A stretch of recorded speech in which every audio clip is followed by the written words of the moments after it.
I love to see the towns passing by and to ride these rails neath God's blue sky.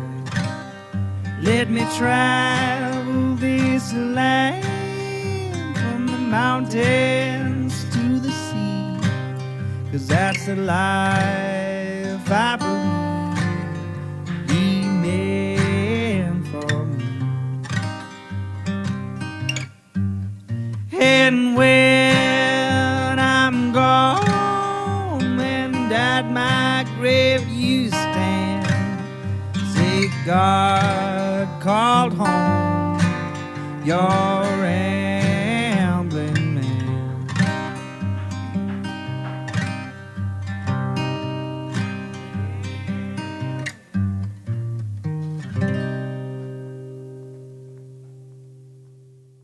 Welcome to Ramblin' Man Podcast, episode number 85. This one's with the folks of Able Trade. Able Trade is a co-op working space, but it's more on the high end, like they have industrial woodworking and metalworking equipment, and all these people on the episode create like furniture. They're craftsmen, craftspeople. They do not like the term makers, and I know that's a trendy term right now, so don't really know what to call this one, but they're all people who work for themselves. Most of them do woodworking, but it's very high-end work. Specialists. That's what I'm going to call them. I'm going to go through and list their name and their Instagram or their website for you to find out more information about them. The place is called Able Trade. The website is weareabletrade.com or on Instagram at weareabletrade. We have Alex Jaynes with Jaynes Woodworks, and he's at alexjaynes.com, and that's AlexJaynes. And on Instagram, he's Jaynes Woodworks. You have Daniel Clay with Saturday Box Co. and SaturdayBoxCo.com. Saturday Box Co. on Instagram. You have Spencer Ratliff with Old North Designs, OldNorthDesigns.com, and on Instagram at Old North Designs. Tony Cheatham with Artifact Customs. He has no web presence. Hopefully we can work on that soon. Then you have Joshua Shorey with BAPO Design, and that's BAPODesign.com, and on Instagram at BAPO Design. That's BAPO Design. Be sure you give all of them a follow, and make sure you tell them Ramblin' Man sent you. Thank all the folks for being on this episode. It was a real good one. We get into some deep discussions, maybe a little bit of picking on one another. That's all good fun. Sponsor this week is Feral Giant. Feral Giant is a graphic design, illustration, and social media consultation company based here in Knoxville, Tennessee. So they do work for clients big and small all over the country, all over the globe, in fact. But they also do photography, videography, video editing, and audio editing, website design, SEO, writing, content development. Hell, they'll babysit your kids if it nets them money. So make sure you give them a follow on social media on either Instagram, Twitter, Facebook, or LinkedIn at Feral Giant. And be sure to give them an email today and hire them for your next project. Without much further ado, here's the episode. Let's start with the Hydra over here, the two-headed. Say your name and what your discipline is. Alrighty. I'm Alex Jaynes. I'm a furniture maker, designer, woodworker, all of that kind of stuff. I'm Tony Cheatham, and I am a jack of all trades. I've got an engineering degree. I was also a locksmith for 14 years, played music, been in a lot of places. Yeah. Okay. Wait, what's the name of your business, Tony? Oh, my business is Artifact Custom. Do you want? Mine is Jaynes Woodworks. My name's Josh Shorey. I'm an artist. I have a business here called BAPO Design. I make things. My name is Daniel Clay. I'm a woodworker and designer. My business is called Saturday Box Company. I do furniture, boxes. I also teach and practice a style of decorative wood carving called chip carving. I'm currently working on my first book about that. Okay. Are you in a chiptune band too, just to be on brand? No, I do know what chiptune music is. It's not quite my cup of tea aesthetically, or I don't have the technical know-how for that. But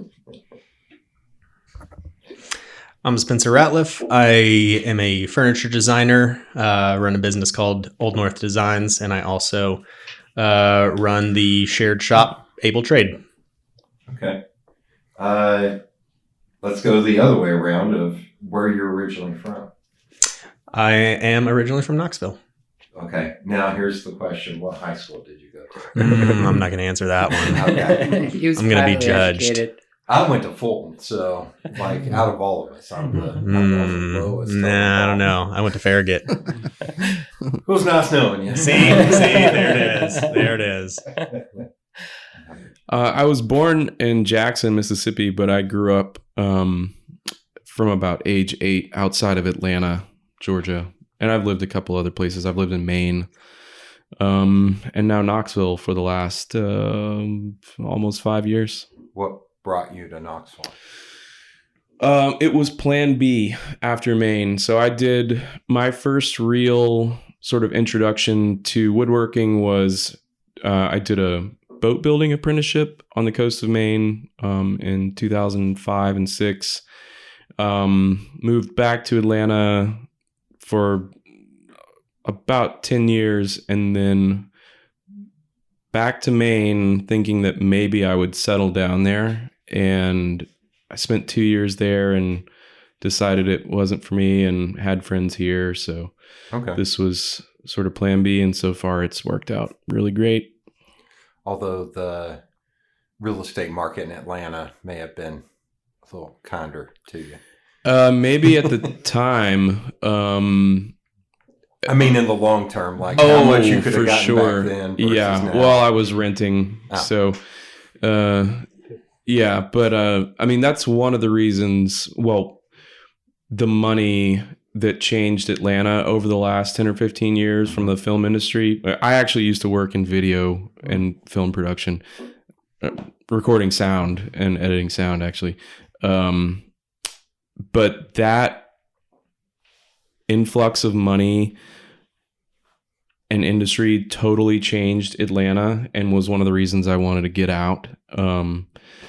Atlanta's awesome, but it's really expensive now, and it takes 45 minutes to cross town, and I don't know, it kind of lost its charm. It actually, in around, I would say, like from the time I was in college at Georgia State University through early 2000s, felt in some ways a lot like Knoxville does to me now.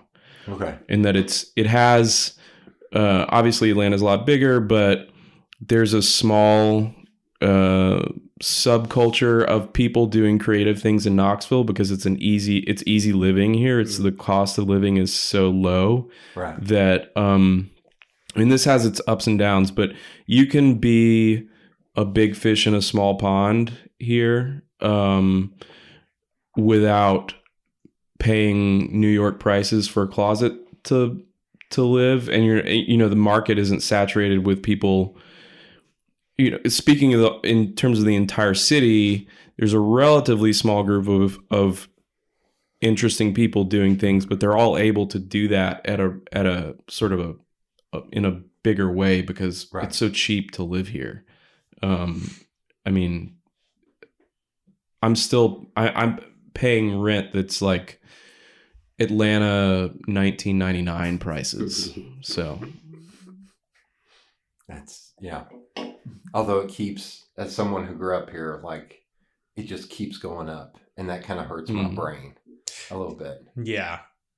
It's definitely one of those things where I want Knoxville to improve, and at the same time, you don't want to pay more for it. I don't want other people to find out how cheap it is to live here. Yeah. Well, was it you that told me that somebody the other day said Amazon is coming to Knoxville? Yeah, they are. And I was like, Maryville and God Easttown Mall, damn from what it. I'm hearing. Wait, what about Easttown Mall? That it will be an Amazon hub. Are you fucking kidding me? I think that's like 95%. Oh man. There. What? Yeah. They're You reviving buy a East house Knoxville Mall? immediately. Well, Holy shit. it's a shipping center, right? Right. That's totally different. I mean, Still. I don't. It's Not still, but offices. it's not corporate offices. Like if we had Amazon, if Amazon, Google, Apple, or somebody like that decided to, for some reason, drop like a corporate headquarters in Knoxville, it would be game over in some really important ways, I think, because that's kind of what happened to Atlanta with the film industry. It helps a lot of people, and there are a lot of people making money, but it absolutely wiped out this grassroots level creative class in Atlanta. And people from Atlanta will be pissed off to hear me say that, but they all of these things that were happening anyway in warehouses, in houses, not just music, but like art shows, weird performance art, dance performances, Goat Farm? film screenings. Well, the Goat Farm was kind of, it made that transition. I mean, I think they did it in a good way. Yeah. But, a lot of the people that I knew back in the day who were going to like weird performance art shows in abandoned warehouses now run 501c3s, Right. or they work in some other institutional capacity. And part of that is because those same people are like fully grown up now. They have families, they have mortgages, all that kind of thing.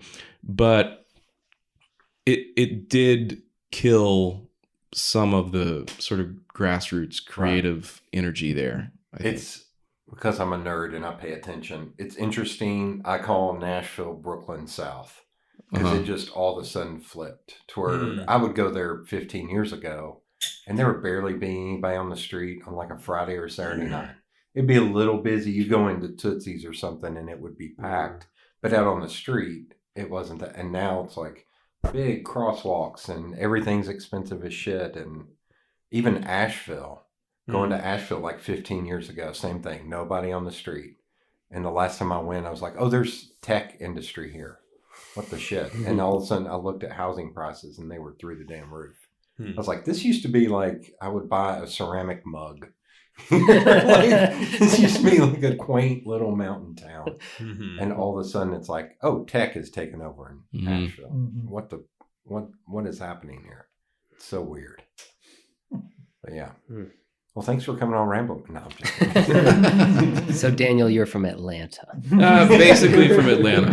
Yeah. Atlanta used to be cooler. That's what I Yeah, Atlanta used to be cooler. I was from Atlanta when it was cool. Yeah, pretty much. I'm Josh Shorey. Wait, how often? Okay, I've listened to some of these group ones, and you're like, wait, who's talking right now? Is this Sean Pointer? Yeah, I'm from Maine, a little town called Presque Isle, which is geographically unique in the United States in that if you leave Presque Isle and head north, south, east, or west, the first thing that will happen is that you leave the state of Maine and enter Canada. Okay. I was expecting drown. Have we talked about this? I don't think I knew you were from Presque Isle. Yeah. I've been to Presque Isle. Why? What were you doing? When I was working in video, we did a series of videos for University of Maine. Interesting. And I went to Presque Isle. To video what? We talked to two of their graduates about what is it? The GSI? Is that the it's like it's a mapping GIS. GIS. Yeah. Two people that were using GIS in different ways that was positively impacting the state, and they were U of Maine grads. Okay. Well, when I was there as a kid, there was an Air Force base there, Loring Air Force Base, which is why there was a town there. Then the Air Force Base closed, and the town mostly disappeared. Although Fish did play a huge concert series there. I was going to say, I think I've heard that Bruce Springsteen song.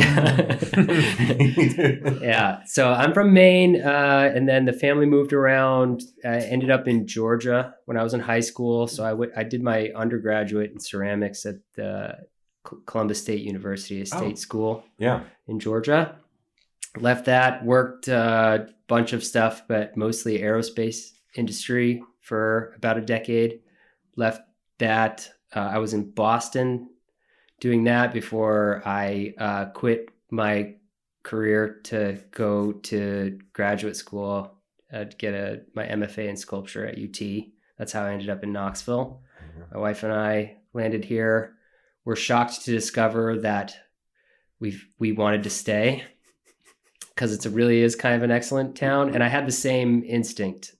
So when I came to UT thinking I wanted to teach, and then what I discovered was that to play that game, you have to be an adjunct professor for some number of years at any school that will take you, which means moving yourself all over the place on the wild chance that you might get a tenure track position in which, you can work real hard and so that you might get tenure after 5 years and et cetera, et cetera. And I sort of realized while I was in graduate school that I was not 22 and I wasn't willing to just relocate over and over and over again. Right. So while I finished graduate school at UT, I adjuncted at UT for a year while I was in the sculpture program. While I was doing that, I found a space to get my own studio. My wife and I, my wife really hated her job, and I was like, oh, well, I'll just make money from my studio. And that was the entirety of the plan. And that has been our sole income since day one. And so we've just been slowly making that work for the last 3 years. And so Daniel sort of mentioned like this is a town where all of the resources haven't been gobbled up and repackaged at twice the price. So it is possible still, although we may be on the tail end, but it is possible still to scrap a little bit and, make something work. Yeah. Which, like Able Trade, what Spencer's trying to accomplish here, this co-op space is like, well, you're a Knoxville guy. You've probably seen something like this attempted a number of times. I know other people have, and it doesn't work. And it's possible that this iteration of this idea might be at that little tipping point where it could actually, where it could work. I think it is at that place actually, which is part of why I'm here. But that almost went into guys, right? right, guys. We're gonna make this work, right? I mean, well, it's gonna work for us. Yeah. It is working. It is. I mean, it's yeah. And so anyway, I'm from Maine.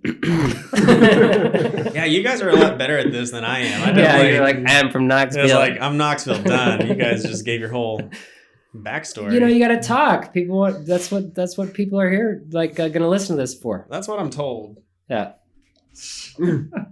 Yeah. Go ahead. So, again, my name's Tony. I grew up in Tazewell, which is about an hour north of here. It's in the middle of the sticks. It's nowhere. Not Tazewell. Or not New Tazewell, but Tazewell. Well, I was born in New Tazewell, but I'm from Tazewell. That's some Knoxville shit, right? You gotta know the difference. Yeah. So I grew up in a tiny town. I think at the time there were probably 10,000 people there, and probably hasn't changed very much since then. And it was, in the 80s and 90s, super redneck, So as soon as I got to college age, I got out of there as quickly as humanly possible. So I started spending a lot of time in Knoxville, which was the closest city. So I'd make trips down here, and I was actually going to college at Lincoln Memorial University, which was up there. And I just started coming to Knoxville, every weekend to hang out and try and meet people that were, reading the same things that I was reading, that were into the same things, because there weren't many people that I could connected with there. Right. So I started spending a lot of time in Knoxville, and just ended up meeting a group of friends that were great. and ended up dropping out of college there and moving here and started playing music in a band, and kind of that's where that was kind of the origin of how I got to Knoxville, for sure. And then I've been here aside from a couple stints, I moved to Florida for a couple years. Then I moved to Nashville recently for a few years for college. But other than that, I've been in Knoxville pretty much ever since. Okay. Yeah. I've got, my grandfather spent a little time in his youth in Tazewell and Sharps Chapel. Yeah. So I know. Yeah. There was a story of my dad taking him back up there, and they walked up to a general store, and all these old dudes. There's only one general store in Sharps Chapel. They were all sitting there whittling. Uh-huh. And my grandfather said something like, "Y'all got another piece of wood?" and pulled out his pocket knife, and they all just sat there and whittled. Yep. Found out they knew each other when they were like, it's and as someone who went to Fulton, when I went there, it was 2/3 black. Uh-huh. And when we would play up there, it got dicey a lot. Uh-huh. There were a lot of places like that around. There were 2 black people in this. Oh, there I were remember 2. in the city of 2. Tazewell, and that's it. You know, and one of them I remember from being a kid would have like crosses burned in their yard, and it was nice. Jesus Christ. It was a weird place to grow up in. All right, for sure. okay. Explain to me why I'm from Presque Isle, Maine, and I had a black kindergarten teacher. You know, nobody even thought anything of it. Was she Canadian? Well, no, she was. Her husband was in the Air Force. Like, well, yeah, come on. Her husband was in the Air Force, I'm sure. I mean, that's why anybody was in that town. But, I mean, I don't know. Why is anybody racist? Yeah. You know, for that matter of fact. Oh, yeah. The amount of times that we literally got chased out of towns around here by being called the N-word or N-lovers was fucking nuts. Like, the amount of times I had that word hurled at me as a kid is too damn much. And I don't want to paint it like I had a terrible childhood experience there, because my parents were both teachers and very intelligent people.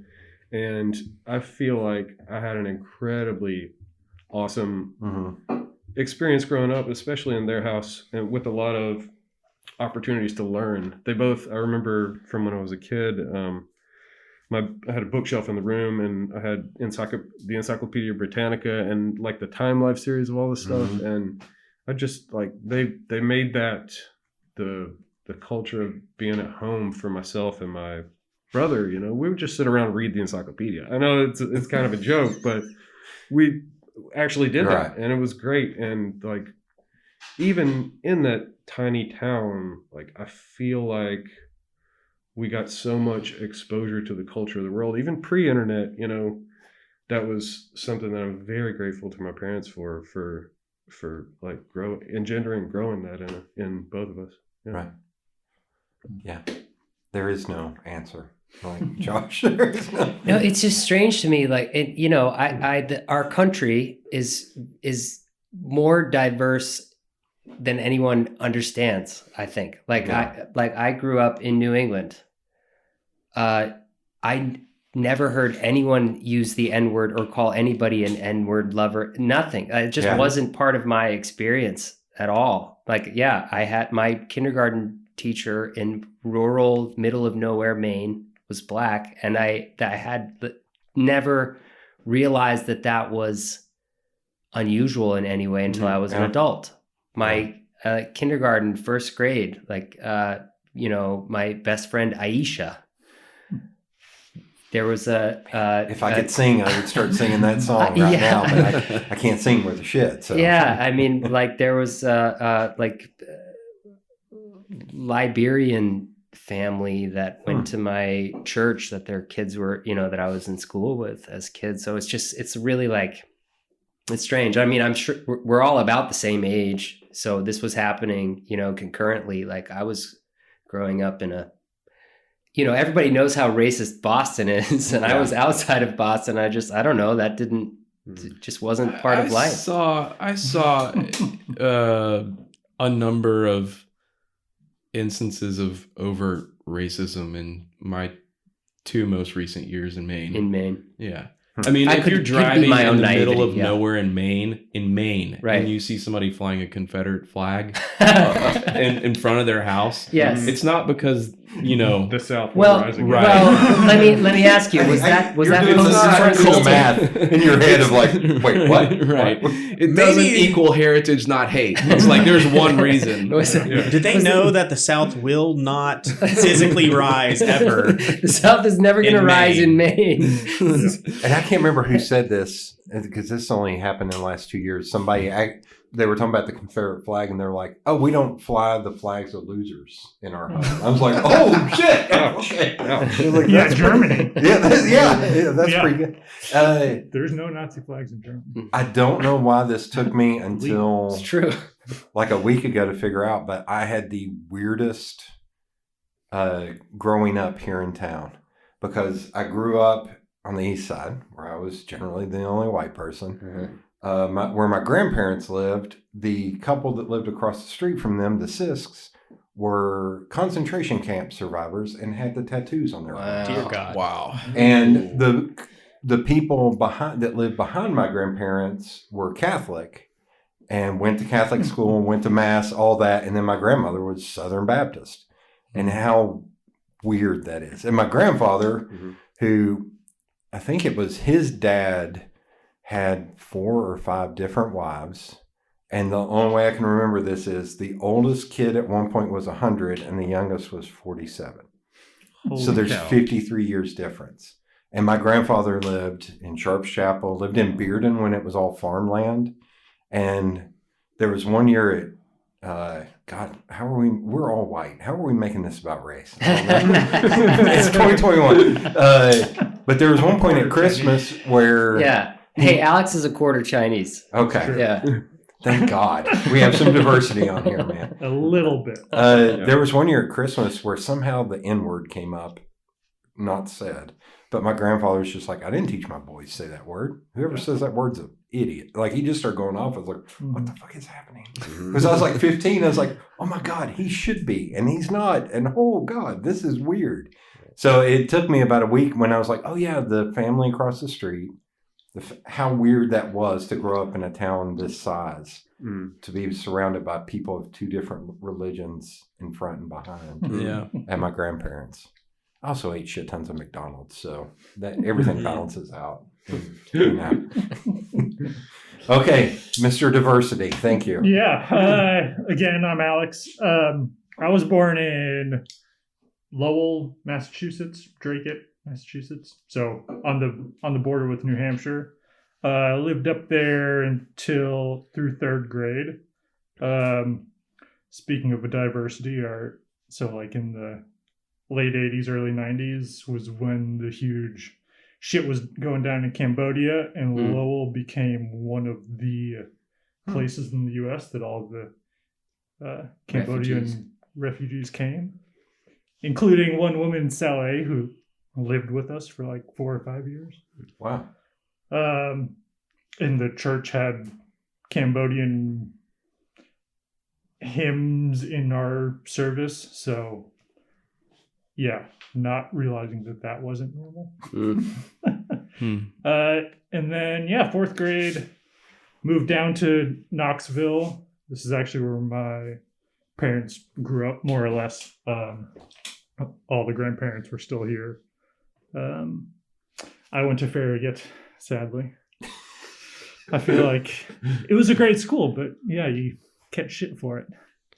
I don't understand this. I'm not from here. What is implied when you say I went to Farragut? What does that mean? It's like You see... I'm going to let y'all say it. I ain't saying Wait, hold shit. on. Which school did you go to? Farragut. Farragut, and you went to Farragut, and you went to Fulton. Fulton. That has the radio show.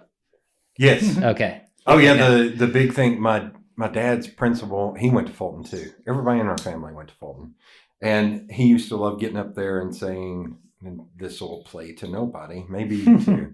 He'd say they built a mighty school in the west and called it west. They built a mighty school in the east and called it east because it used to be just east. They built a mighty school in the South and called it South, and they built a mighty school in the North and called it Fulton. Like, that was his joke to start every school year. Again, I predicted it did not land. That's a really good joke. I was correct. So what can I assume about Farragut?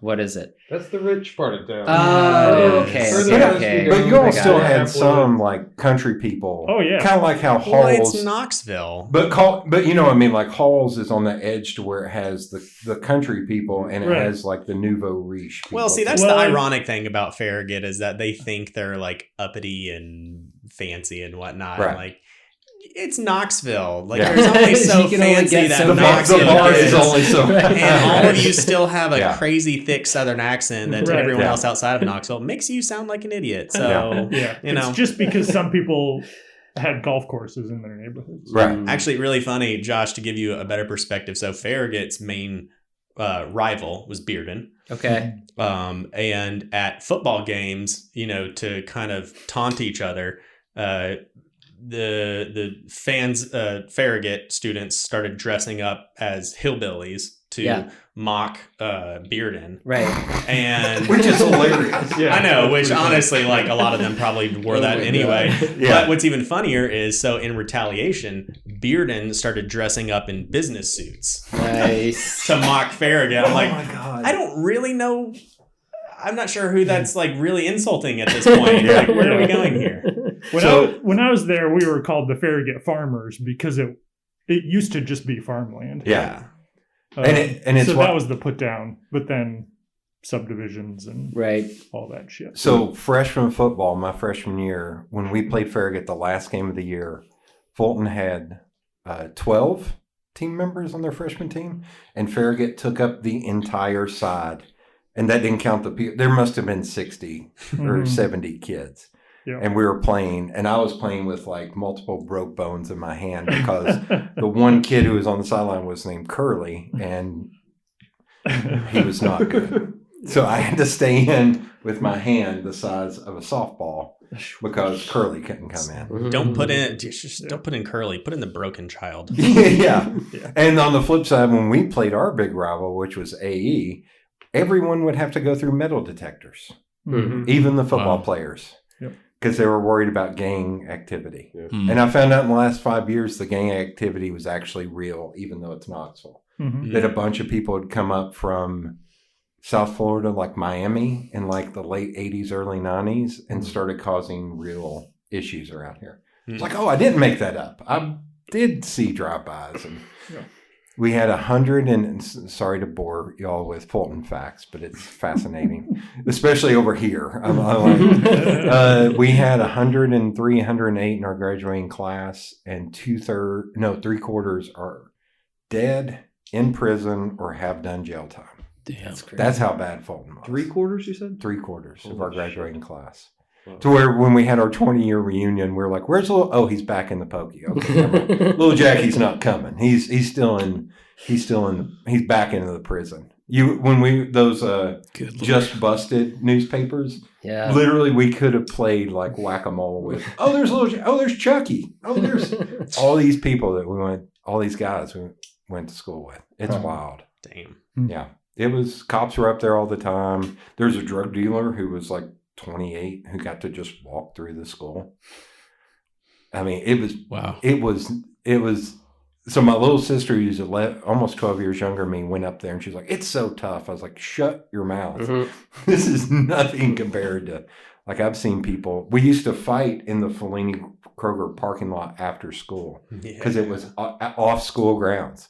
And there was one time, buddy of mine, Chad, he was beating the shit out of a guy named Tater, because you can't not tell the story without Somebody saying has the a friend name. Sounds named about right. Tater. Yep. Yeah. And he was beating the shit out of him, breaking his face. And then I just reached under and picked him up. It's like, "Hey, man, we got football practice. Let's go." And he had broken the bones in his hand, and he couldn't play for that season. Like, it was nuts. It was fun. I knew multiple people named Tater. Yeah. Yeah. You knew two taters? Yeah, two Taters. Dude. I'm trying to think of a funny red There's tater and There's a tater boat joke in there somewhere. I just don't know where it is. Yeah. wow, this So, is yeah. this is rambling. This is how it goes. It's rambling. Just fucking weird. Yeah. So what Was art or any of this in your life from an early age? Or is this something that came to you later? So I guess this will sort of be my backstory ish. But I kind of grew up around it. My father is a commercial contractor and always had a wood shop at our house. And so I kind of... Farragut had a vocational department at that point, right? Yeah. Farragut and Bearden and Carnes. Because was Fulton very had small. a vocational too. In fact, I actually want to say it was a separate building. It was. Really? Wasn't it? Yeah. Yeah. Because do y'all know Justin Hilton? No. Status Serigraph right over here. Mm-mm. He does concert posters. He went to Farragut. Hmm. And I think he took printing back Oh, then. okay. So that's kind of how he got into this too. Yeah. I guess that was Farragut's way of being like, okay, we'll have that, but we'll put them in their own building, just off campus. So I kind of grew up around woodworking, learned the basics from that. I got through about a year and a half or 2 years at UT, and then dropped out. Moved up into the woods, a camp called Camp Wesley Woods up right near the Smokies in Walland. Lived there for a few years, and then ended up getting married and traveling around for a bit. And then after a year of that, I was kind of working a dead-end job, actually out at the airport. And the company I was working for was actually tanking. They were going under. Luckily, they were able to give us like 6 months notice, like, hey, we're going to go out of business in 6 months. And so Melody, who had a relatively stable job at the time, Your wife, Melody. my wife, Melody, she was the one that kind of pushed me to do it. She said, hey, you've always talked about doing woodworking. And so, might as well just give it a go now, basically saying I had nothing else going for me. I was like, oh, you're right. And How long ago was that? that was about 8-9 years ago. And did you start out of your house or did you get a studio or a shop somewhere to begin with? No. So we actually lived in a little carriage house, more like a greenhouse on some of our friends' property. And so our friends actually let me set up a small shop in their basement. And so which was really nice, had like 7-foot high ceilings, pretty dark, is about 200 square feet, pretty tiny. And then, obviously very quickly outgrew that. Mm-hmm. And then at that point, my dad had moved somewhere and had, built a bigger shop. And so I basically just kind of took over and crashed his shop, which was out in Loudon. Okay. And so I did that for a while, which was really nice because, he had a lot more space, better tools, but it was in Loudon. And so I kind of pretty quickly outgrew that because, when it's 30 minutes, mm-hmm. every time you forget some screws it was 30 minutes one way. I was like, because the closest hardware store was in Lenore City. So that obviously was a big time consumption. And so I think after a couple years of that, then I finally ended up renting my own shop off of Cherry Street. Okay. And then these guys slowly started hopping on. Okay. Where on Cherry Street? Well, it's off of Hoyt Avenue, kind of down Levi's Row, if you're familiar. Oh, yeah. Uh-huh. Yeah.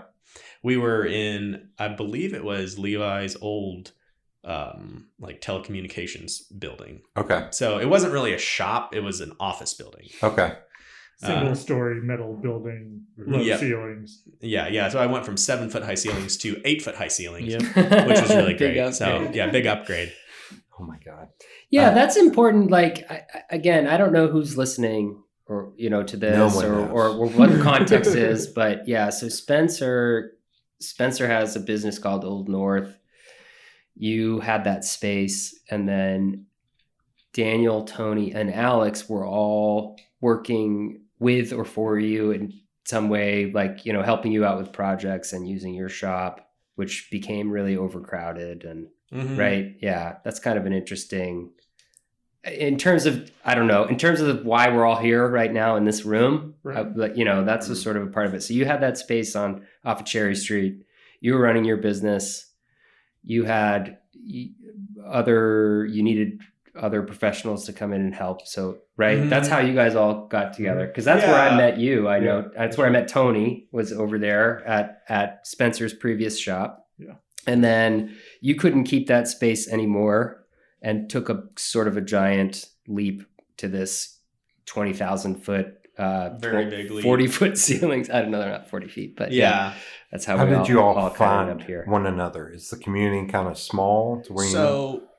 So I met, there was like a point, I had been thinking about the whole shared shop thing for a long time. And then, at some point, while I'm in my shop by myself, it was obviously during one of those really hard times where I'm like, I can't pay rent. Mm-hmm. And then a friend of Lisa Duncan, who kind of runs or used to run the Maker City. Right. She's really great, and she's one of those people that will just kind of make you do. She had heard me talk about the shared shop idea, and it was at one of those first Maker meetups they had where I show up and she's like, "Hey, that thing you've talked about? Okay, you're going to get up and talk about it tonight." I'm like, "Okay, sure." And Alex happened to be there, had just moved to town or something. Yeah, it was 3 years ago.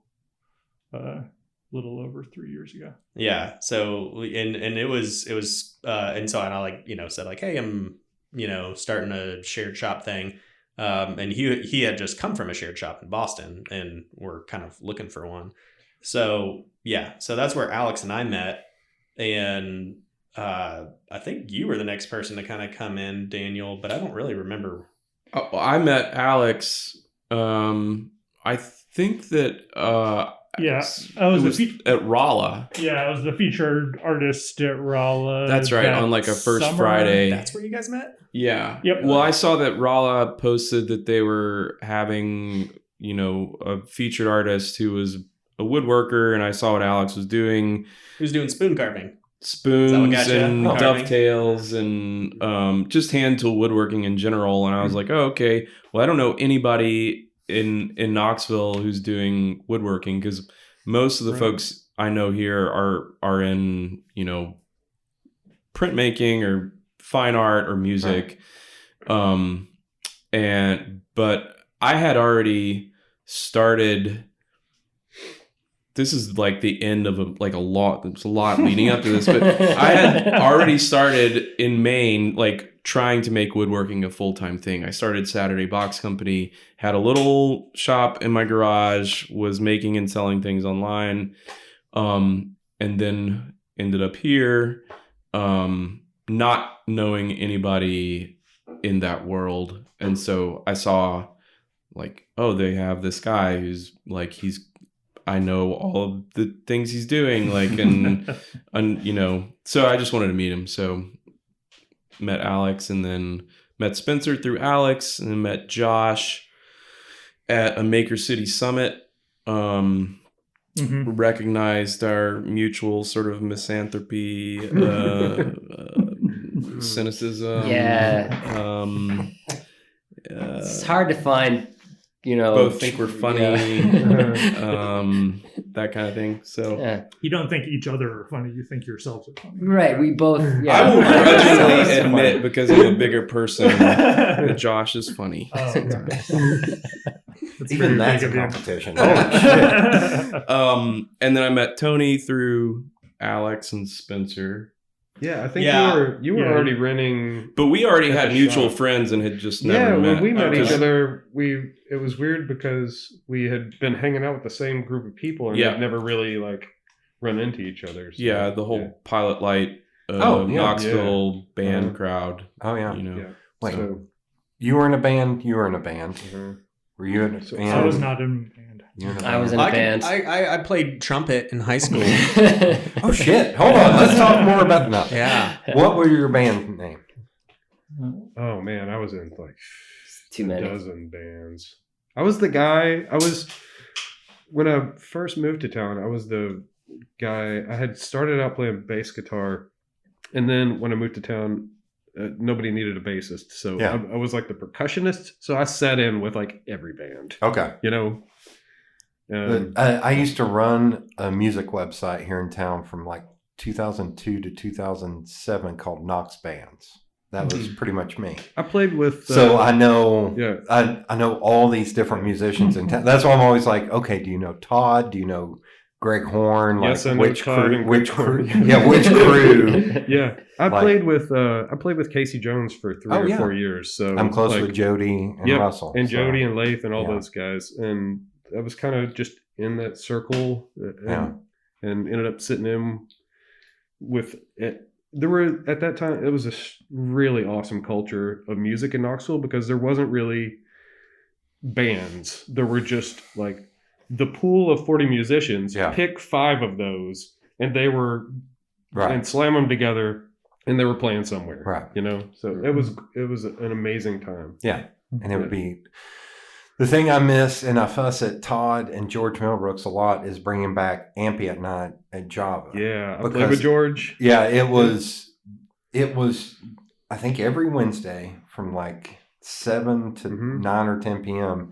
And they would just draw names out of a hat, and 2 musicians would get together and just play ambient music. Right. And it would be like Kulike, I don't know how to pronounce her name. Kulike and Jake Windstrom. Yeah. And then Josh, or not Josh. Kukuli. is her Kukuli. name. Yeah. And Jesse Wagner and Mhm. Scott, whatever his name was, that played the lap steel. Like Mhm. it was the weirdest. And Yeah. for musicians, the first Big Ears, they did their own version during Big Ears Ambient Night, Uh-huh. and Adrian Ballou came and sat in Yep. Oh wow. and played with, because he lives in Nashville. And he came over for Big Ears, and he was like, "Oh, can I get in?" And Todd was like, "Yeah." I mean, dude, you're in King Crim. You can do whatever the hell you want. You want to take like all of them were just freaking out on the inside. I wish they'd bring it back post-COVID time. And there were other people that kind of did things like that too, like Eric. What's his last name? I really wish I could remember it. Tall, skinny, No, not tall. Bass player. Eric, Eric. not Eric Wilson. Dang it. Anyway, he set something up like that at the Pilot Light, Yeah, which was a rotating musician, jazz, funk, fusion, improv, which it would just start. Eric Dawson. No, I'm going to look this up. I can do this all night. Man, he's such a fascinating guy. Okay. And he was a scientist at ORNL and was just one of the smartest people I think I've ever met. And fantastic bass player too. And it would be a group of people that would start playing, and then just they would tag in and tag out. And there'd be Right. 7 or 8 or a dozen people on stage at any given time. No start, no finish to any songs, and it would go 5 or 6 hours. Yeah, And it was some of the most fantastic music. And these are all like professional jazz players and people from the jazz school, and Pee Wee and like Donald Brown PJ. would hop. PJ yeah. Alexander. Yeah. And those are really fantastic times. I Yeah. can't say enough good stuff about it. And I could talk about it all night. Yeah. But Well, and there was a point back then where in like the music scene, I remember there was some article written like, "Is Knoxville the new Austin?" And this is like 2004 when Austin wasn't even what Austin is now. Yeah. And Tim Lee was like, Mhm. "Fuck that. We're our own thing. Yeah, Knoxville's Don't Knoxville." pigeonhole us Yeah. into any bullshit." He was pissed. He was like, "No, Yeah. we're not that." But yeah. Well, the oligarchs are all currently ruining Austin, so somewhere needs Yeah. to be the new Austin soon. Oh, God. Well, So they they're can all come just- and ruin us next. Yeah, they're all just freezing and starving currently. So. Yeah. It's true. But to answer your question, anyway, Dan was already at the shared shop when I got there, and the way that I got there was I had just gotten back from engineering school in Murfreesboro. I was living in Nashville at the time and moved back, and I wanted to either get a job at an engineering firm or start start being a quote unquote maker, whatever that means. Trying to start my own business and trying to make my own money instead of work for somebody else. And I ran into Spencer at I went to an orientation at the makerspace, Knox Makers, which Spencer was at, and then we ended up hanging out outside afterwards and kind of hit it off and exchanged numbers. And I was like, hey, well, if I've done this and this, and if you ever need a hand or anything, I'd love to come see your shop or whatever. And then a few days later, he was like, hey, can you I'm gonna call you on that. Can you machine some parts for me? Yeah. And I was like, yeah. Yeah. And then I just really, I mean, the shop was a piece of crap. Hey. But I really, how many inches of water were in the back all the time. Hey. But just like getting there and seeing just the furious energy with which everybody was like excited and passionate about the things that they were doing, figuring stuff out on the fly and making stuff come together, by their just raw effort, and churning, and really excited about things. Like you see people that are passionate about what they're doing, and like I wanted to be there, I wanted to offer to help in whatever way that I could, Okay. And it came at a time when, Spencer had some huge projects, and Daniel and I had been helping him out on, and then I got a big restaurant job, and so Daniel was helping me, so Spencer needed more help. Yeah. And so, it just always seemed like at every point we've been able to use more hands. Mm-hmm. I never thought about with the restaurant thing. Do y'all know Derek Alden White Yeah. from Bird on the Wire? When he worked on Elkmont, and we were talking, I was like, I'm an idiot. It never dawned on me that you wouldn't hire like a contractor, that you could actually hire like an artist and I know that's dumb, but it's still like wild to me. Like once he started talking about that, he's like, oh yeah, we made this and this. I was like, oh shit, I'm stupid. You have to hire a specialist or an artist or a craftsman because a contractor will dumb it down and or make it, and that's how you far get too Chili's. expensive. That's how you get at Chili's. Yes. So we're all, well, some of us, I don't know, to one degree or another, but there's a strange, like weird intermediate space, Right. Where like we're not, building walls and hanging sheetrock and all that. We're in that. A lot of the people here, in terms of how you are serving businesses and public spaces, are in that strange, like it has to be exactly such and such a way. And, there's the client that wants it just that way. And that's where a lot of the businesses here in Able Trade kind of land. It's like more precise than a general contractor. The thing we try and tell clients and now architects and designers and stuff is that, like, the stuff that other people say, oh, we can't do that, bring that to us. Bring it here, right? Okay. And if we don't immediately know how to do it, we'll figure it out. Right. And that's where the fun really comes in. Yes, right. It's like we don't want to, but like, yes, we can start with a Pinterest image and build it out from there, right? You know what I mean? Yeah, And right. that's like, that's that weird zone where it's kind of like I don't know what you call this like sphere of people that do things, but right. It's not general contractor. It's not, it's not like the, it's not like it's paintings just that you hang accent up. pieces either. It's Right, usable right. products. Right. So it's or sort of installations. built into the space. I mean, Alex in particular, what you've been doing, it's The stuff I've been highly doing custom. recently, I'd say it's like Millwork. it's kind of millwork.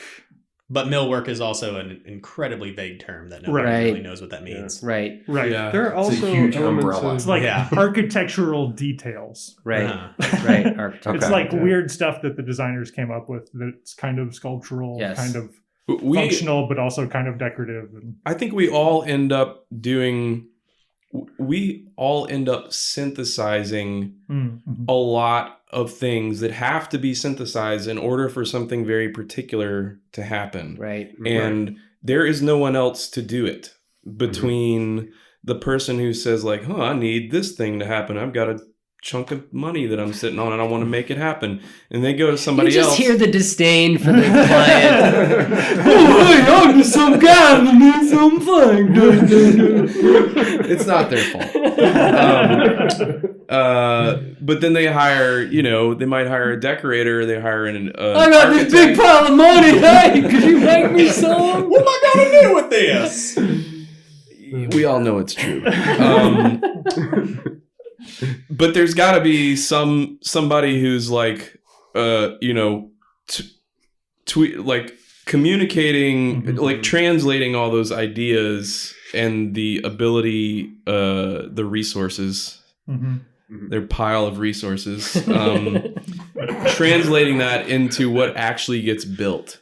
Okay. And the people who the client may have originally hired to do that aren't the people who actually know how to synthesize all of those problems in a solution from all of the moving parts. So Okay. I mean, I didn't go to engineering school. I still end up doing this kind of weird ad hoc engineering to get things to work. Yep. Part of the benefit of being here in the shared shop is those guys did go to engineering school. Yeah, that's great. So I'm just imagining There's you a- walking in there with a coffee mic, like kicking dirt, imaginary dirt, like, hey guys, what you doing? but we so there is like a more than the sum of its parts thing that Right. happens here. And I think that probably happens individually in each of our own, projects, individual projects. But then also if I have a project and I don't know how to do something, or I've come up with what I think is a great idea and I tell everybody else and they're like, actually, I went to engineering school. And what you Is that should how you do start out is- every sentence? Actually, I went to engineering school. And let me tell you the 37 ways that is a dumbass idea. I absolutely want to hear if it's a dumbass idea. Yeah, that's First, really important. Yeah. like get that out on the table It should right be away. above the Yeah. door Yeah. or something. I want to hear if it's a dumbass idea. Yeah. You want to know it's dumb before you do it, not Yes. after. Yes, Not after. absolutely. Yeah. Yeah. Yeah. Or if there's just a simpler way to do something. Yeah.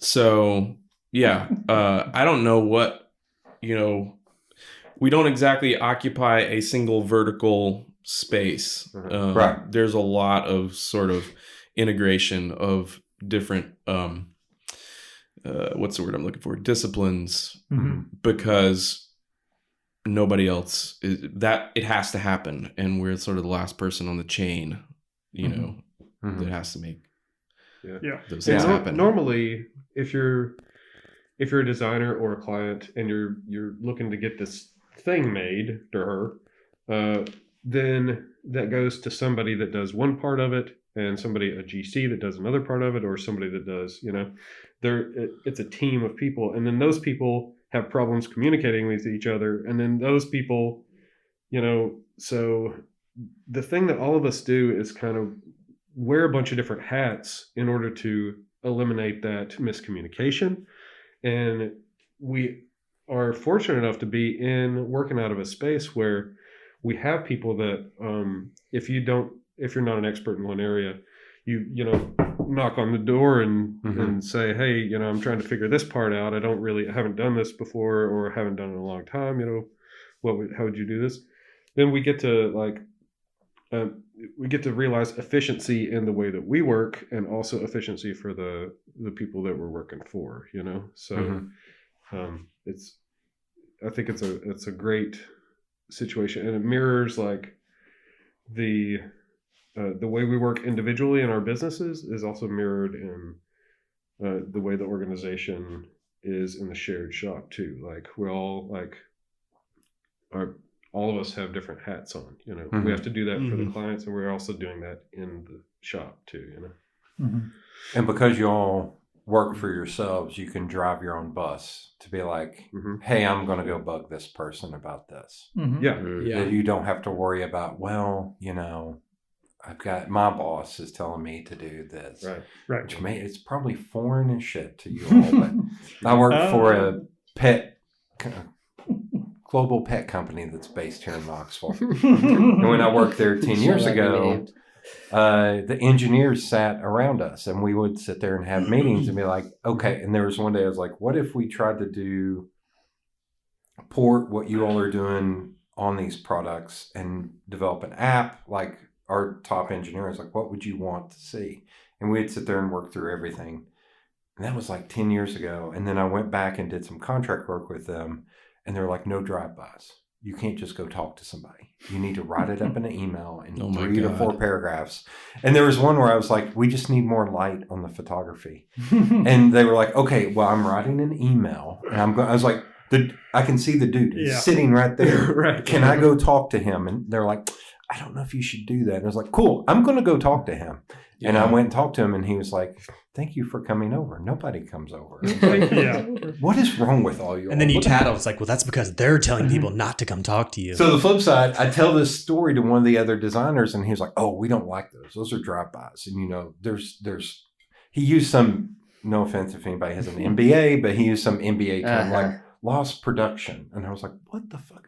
I solved it. I solved it in 30 seconds. He didn't have to open it. Like, I just started going off, and he was like, yeah, but we don't like drive-bys. And I was like, this is a wholly different company. It's like the shit we developed just by sitting around where it'd be a marketing person, 2 or 3 engineers, and me just sitting like, what do we need to do here? Yeah. And it was weird. This is absolutely a drive-by culture here. yeah. And We're unfortunately, just making T-shirts left and right.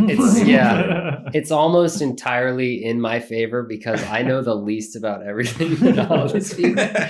So I just kind of I have a couple of strategies for this. One is just I'd walk up and interrupt somebody and be like, hey, I'm about to blank. Do you think I should do that? And then see what they say. And then, It's usually no. Yeah, it's usually no. It's usually no. You should do it like this. But it's levels. Just like, kidding. is it no, or is it, do they go, Yeah, I mean, No, it's, no, yeah, it's like, hey, here's this really big, dangerous, and expensive tool. I'm about to do blank. Should I do that? Right. And, and then they'll kind of like, well, see here, Josh, here's the thing about that tool. Here's how it works, and blah, blah, blah. So that works great. And I feel like, I haven't quite, it seems to be like par for how things work around here. The other trick, you're spilling once in a all while, you all got to your Tom tricks. Sawyer these guys, okay? Which is, I open the door to my studio, all right, and I go and I ask them like, "Hey, can I borrow your really expensive woodworking tool that you keep really sharp?" And they're like, "Sure. What are you working on?" And I'm like, "Oh, just a little something, And I go in there and start doing it wrong. And then before I know it, I've got 2 or 3 of these guys in my studio kind of just showing me, Mhm. Now the big question is, did you all know this was happening? Or is this it's a Come better to than- Jesus podcast? It's Like, better than what he used to do, which is, just he became a caricature of just like doing something wrong overtly, just being like, "Oh no, I'm about to do this. Is anyone gonna stop me?"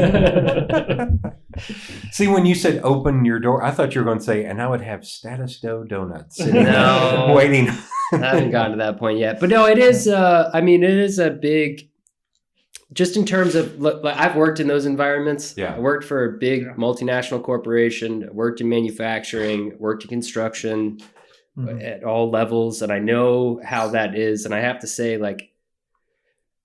man, okay, I worked in an industrial iron foundry for a few years. And I was surrounded by angry, stupid men all the time. They're just absolutely miserable and just like, what's the least I need to do to get my paycheck to get the fuck out of here? And I'm deeply sympathetic to that type of person. They had every reason to be that way. It was a horrible place to work. Really, it was. And I got out, Yeah. I'm sure many of them are still there. But there's a type of way to work where it's just a zero-sum game where, you know what I mean? It's like one of us is getting the peanuts, either the boss or me, Right. and it's a constant battle. It is not like that here. And it could turn that way, one way or the other. But it has been, Tony, you were saying like walking into a space where people are just sort of like enthusiastically, trying to work through whatever and just throwing themselves into it. And like, that's super, super rare to find. And, Yeah, it really is. it is definitely like, that is one thing that I think we've really got going for us so far, is that we're not, I think that, have you heard the thing like the leadership whatever tagline meme, MAPS, MAP, master autonomy and purpose? It's one of these Silicon Valley types or whatever, whoever came up with that. But that's sort of like someone's theory of what it takes for a person to be happy with their work: mastery, autonomy, and purpose. Okay. And that you can find that as an employee, in a good company or whatever. That is like it struck me as a, pretty useful shorthand for how to guide, how I'm managing my own work life. And I do think that there's a high level of all of those things happening in this workplace. And so you walk in and it's like, I'm not squabbling with anybody for finite resources. It's not, there's no like the territorial, leave me alone, it's not my job, don't bother me stuff. Do you know what I mean? And like, I lived in this for a very long time. And so for me, it's very fresh. Every time I come in here, it's just like, wow, look at all these people who are happy to be doing what they're doing right now. This is crazy. This is ridiculous. Yeah. There must be something wrong here. I think that there is, I don't know exactly what the mixture is, but I think that there's a battery of personality traits that we all share to some degree.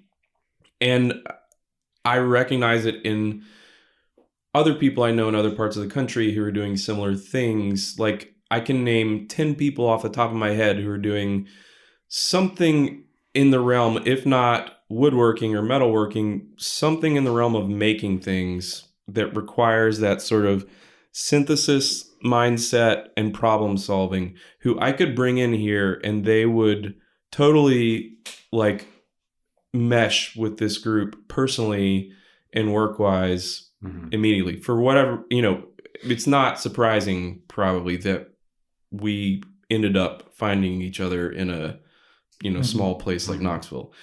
I do think that what we were talking about before, like we're not sure what role we are in the process of like an idea to execution, but we're definitely somewhere in the fixer, problem solver, creative consultant, de facto designer or interior decorator designer, like all of those things, and probably all self-teachers. So there's like a personality type that I think is represented by us here. And I lost my train of thought. Wait, hold on. Okay, I think it's autodidact plus labor ethic. Yeah, those are the unifying features that we all have, because Problem you solver, you get lots of artist types who are autodidacts, but they have no labor ethic, and so they're completely unreliable. Which I've been art school twice. Oh, I was going to say. Okay, none of us want to be in that weird corporate environment, but I think this all the time because I know people who do that as well. And when I worked in video production, we were constantly hired by marketing teams and branding agencies and who so that I had interface with that world sometimes, and you would see, I would get glimpses of that sort of weird formalized institutional networking that has to happen in order to solve a problem. Yep. I don't know anything about that. I would, I would bet that if some corporate organization who needed some sort of innovation or problem solved or creative thinking done were to hire any one of us, we could do it at the level or or bring even greater value than someone who's already in that world. Right. And I feel like I can say that about like the people here and the other people I know in the rest of the country who are doing similar things. There's just like that synthesis problem solver. It's a way of thinking. It is a way of thinking. And yeah. It probably also come because you touched on like the self-taught aspect. Yeah. And it's same thing of like, this is what you're wanting to do. Yeah. Like you were saying about your dad being a general contractor, right? Commercial contractor. Like you didn't go down that route, but you found something in there that's like, no, this is all good. That's being polite to your dad. You know, this is all good, but I don't want to do that. I want to do this little thing that kind of funneled down from that. Yeah. So I think that's probably also why that this meshes so well. Yeah. I mean, I also spent 3 years it was actually at NASA was my first job out of school. So Did you say NASA? Yeah. Well, make sure through the mask we, get that mic drop moment. So that's not the intention, but so it is the epitome of bureaucracy, and everything has to get cleared, and you spend at least half your day in meetings and all of that kind of stuff. Meetings about meetings. Right. I love those. And so so I was working on a project that never wound up getting built. For like a year. You were working on that for a year, right? 3 years. It just never took off. Yeah, they just canceled the. If you didn't intend that was great. Okay. So they just wound up canceling the project, and there were people there at Marshall Space Flight Center who had spent a 20, 30-year career bouncing from project to project to project that all got canceled. Jeez. Government resources go into good use. Right. I mean, a lot of that stuff gets carried over into the next project, yada, yada. But so the ability to be in a place where every day I make something and I see the result of it. And if there's an issue, I can just walk up and solve it. Or if I'm working on a big commercial project or whatever, and the client's like, oh, there's this other thing that we need. You might need to coordinate with this person and this person and this person about it. I'm like, no, I'll just do it. Right. Like, tell me what it is, and I will fix it. I will sort it out, and it will be done. And to a high level of finish or whatever. That's so I started in design, but I've learned all these different creative things, and part of that was like self-taught, and to also like so I can communicate effectively with a video person. Yeah. Or I can communicate, and I feel like it's probably the same thing of like, okay, I want to learn as much as I humanly possibly can, so that when you talk to you, it's not like, what a dumbass. And the other part of it is... I went the other way that time. just to be fair and balanced, man. The other part of it is that we have to be able to communicate our ideas to people, to clients. Right. Because there's no other interface between us and whoever else. Yeah, we don't have an art department. Right. So we have to clearly communicate what we think our solution is, how we're going to do it, what it's going to look like, whether or not we just tell them, we do a sketch, we do a computer model. So 2 engineers, an artist, contractor background. College dropout. College dropout. College dropout. Was that hard to have to learn, like better communication, or did it kind of come naturally? So for me, I went to industrial design school. So I'm not technically an engineer. I don't like. Sounds like you're fighting it a little bit. bit. I'm changing my contact info. Yeah, I just don't want to steal valor.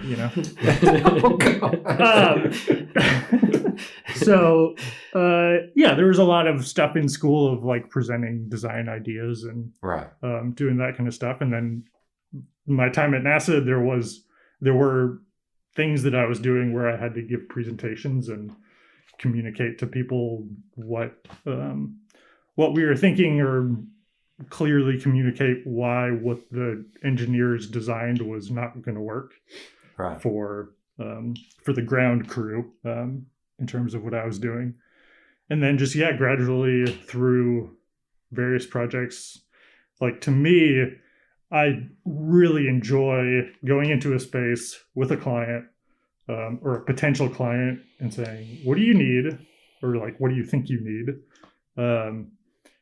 What's the problem that you're trying to solve? Don't necessarily tell me like, oh, we need a cabinet right here. Mm-hmm. But like, okay, so what's the actual issue? Coming up with a solution, throwing ideas back and forth, and then, being able to come to them at the end with like, here's the thing that you and I kind of thought of. Mm-hmm. And it's a little bit of positive reinforcement too.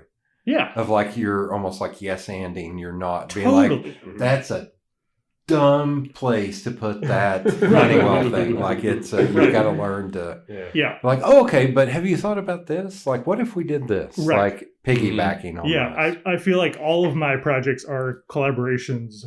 I don't just like come in and make exactly what is on a piece of paper that somebody has drawn for me or whatever.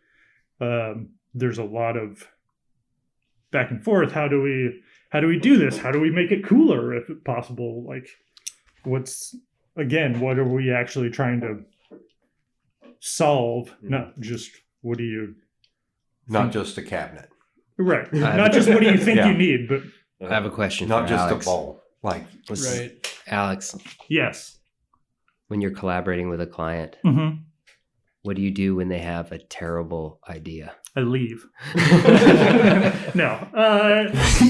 No, you don't leave. You shake their hand, say it's really nice to meet you. Right. Well, usually a terrible idea is a failure to recognize the actual problem that needs to be Exactly. solved. Right. Exactly. Right. So, like, Right. figuring out whether or not they know what problem they need solved Right. is a thing. Totally. That's called polishing a turd. Right. And it's, if you can, I feel like I should be able to tell them why it's a bad idea. Yeah. If I don't have a reason why that doesn't solve the issue that they're trying to solve, then maybe it's a great idea. Mm-hmm. So for others, did it take some time to get that communication skill, or do you think it was always inherent? I would assume, like, growing up with your dad, he had to do that a lot. So that's his primary role is basically a communicator. Like he's contractors are basically just like large project managers. Right. Mm-hmm. They have to. I hate to use the term middleman, but it's almost like Oh no, they're absolutely middlemen. I don't mean that in a disparaging way, but it's almost like, okay. It's a almost necessary like, function. all right, you're drawing like a box on a piece of paper. Now it's up to him to figure out how to talk to the person. Be like, okay, now this box is going to become a shelf. I mean, that is where I kind of learned a lot of like things to do and things not to do. Like my dad is good at community. He's really good at talking to people. Telling people. He is good at telling people they have a bad idea without making them feel like they have a bad idea. Okay. Which is really important. Being straightforward without being overbearing. And if you just tell them it's going to cost more, then they and the delay, it's going to take twice as long. It costs more and take longer. And like great. working in the construction field is where I learned to be very straightforward, because I was super annoyed with the countless people that you would run into who just, I mean, it's very quintessential, just like construction workers just kind of like talking, like, they just like start talking about nonsense and it just kind of keeps going forever, and that would annoy me. And so I was like, but everybody's probably annoyed with that. Right. And it turns out that a lot of the architects and contractors I work with do really appreciate that it's like no fluff and whatnot. Right. But a lot of it is also, for me, a lot of it has also just been experience of like, oh, that's where communication failed then, and just like, it's been a continually, how do I be as clear as fucking possible, Right. so that there's not, especially when you're communicating over email, so that there's not weird loops that you get into and missed, details. Yeah, I've switched to, I still have some clients that are like, well, how about we hop on the phone? And I'm always like, let's put it in an email. Because on an email, everything is laid out very clearly. It's Yeah. traceable. And it's something that I can go back to and be like, see this? Yeah. That's when we decided this. When we talked on the phone, all of a sudden you decided we talked about shit being purple. That's I why was they like, don't that's want not. you. That's why they don't want you doing drive-bys. in Yeah, the no office. drive-bys, Jody. So the funny thing is, working for that same pet company, the lead engineer, we finally figured, one of the other guys said, he is the best engineer in the pet product world in the world. It's like, oh yeah, that's right. We're the top pet product world company in the world. He's on the biggest team. He's the leader of that team. He is. He's still a dumbass, but he's him. So my former boss would love to go to meetings with, it would be me and that guy, because then they would just devolve, because they would want to dance around everything. Well, what if we did? And we're like, no, we're not going to do that. And he would sit there, and a lot of times he wouldn't effectively communicate the polite way of why it wasn't going to work. Mm-hmm. Whereas I was like, no, here's why that's a dumb idea. So if we do this, this, and this, it's going to diminish this and this market and this, this, and this. And he would just go, yep, that's right. And I was like, thanks, Dwayne. Yeah. Well, I think another thing that is it's definitely a part of communication. I think, Daniel, you maybe touched on this, but we're also interpreters. It's like we have to, and that's something that I've, obviously had to get a lot better at, is not even just conveying my idea, but realizing what they know and what their idea is, how are my words interpreted by them, and what's in there. So you constantly have to even with different clients, just reevaluate what their thinking process is, and maybe even what level are they on that they're going to be super detail oriented, right? And other people are going to be that's why I hired you, just do whatever you want. It's like, okay, but can we get something down? Right. This is a lot of that's money. usually not always. That's usually not the case. Okay. Do whatever you want, even if they say that. Right. It's you still have something in your head. Yeah. And we need to get that out. Yeah. That's It Usually depends on what it is. If they say do whatever you want, it's usually a trap. I have not had that. No, so that's why I have contracts that say it's going to take this many hours and going to cost this much money. And at the bottom, it says anything over this will cost, will revert to hourly, because I've gotten burnt one too many times. It's starting out being like, oh man, this is something I'm proud of. This looks great.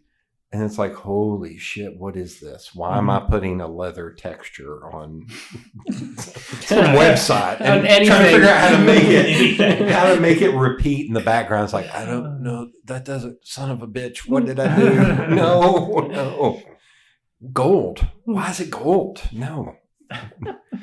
But so we're going to now circle back. Have you always been doing this, or did you? No. Were you into art, or? I have a very windy road that got me here. I was born into a family of artists and creatives. My dad's a photographer. My mom was an art teacher for years. Retired now. Exposure to every kind of DIY craft you can imagine growing up, either through mom or dad. My sister is a sculptor. I went to music school for jazz guitar. Okay. And then I started doing sideman gigs for a long list of singer-songwriters and playing with bands, doing jazz trio and quartet stuff, Broadway shows, not in New York, but small time shows, all that kind of thing. I think that's called off Broadway. Yeah, right? Okay. Well, you know what I'm saying. I think that's called off Broadway. pit band stuff and studio stuff, and got burnt out on being a professional musician because that largely sucks, in my opinion. And I found this apprenticeship program in Maine. I wanted to get out of Atlanta. And so like 2005, I got accepted to the program. I moved up there. I studied wooden boat building, which was not the point of being there. It was really, I knew that I could get a woodworking education there. Okay. So I was interested in woodworking, but had never really done anything serious. So did that, moved back to Atlanta, did a couple of different woodworking jobs for a few years, and then fell into video production because a friend who was another one of those people who didn't study video production. He studied music. He went to Berklee College of Music, but he's a problem solver and taught himself and built a business from that. I had some experience recording sound from playing music, and then I taught myself to edit video and do motion graphics. So did that for like 10 years. Got tired of sitting behind a computer. Got tired of waiting for something to render for like 3 days.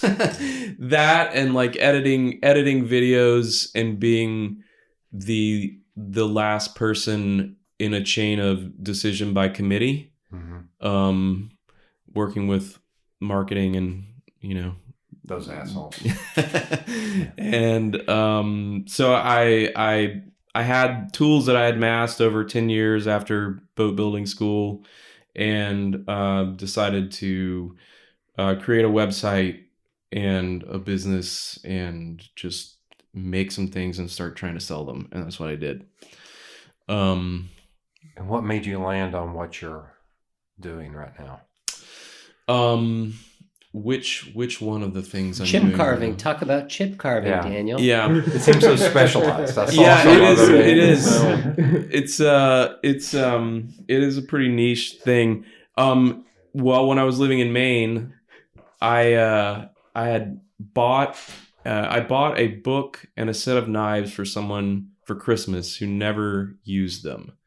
And so around probably this time of the year, like February, March, it gets cold in Maine, as you know.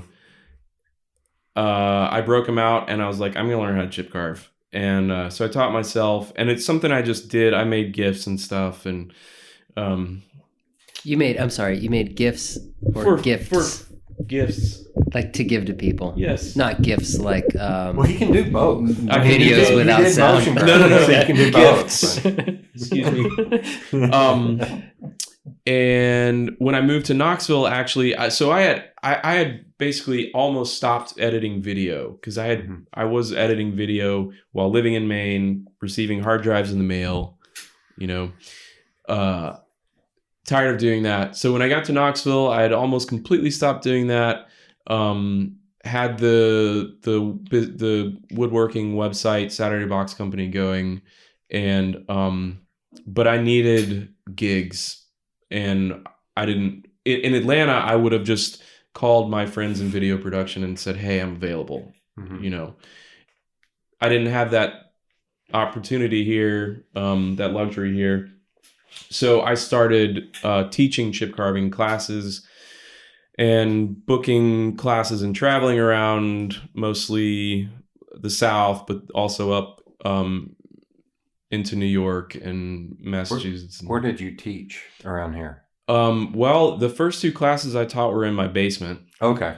Well, I was thinking with Aramont so close. That's what I was. I had a 5-day course scheduled last year, and I was like the last. I was like right at the cutoff when they had to cut off because of the pandemic.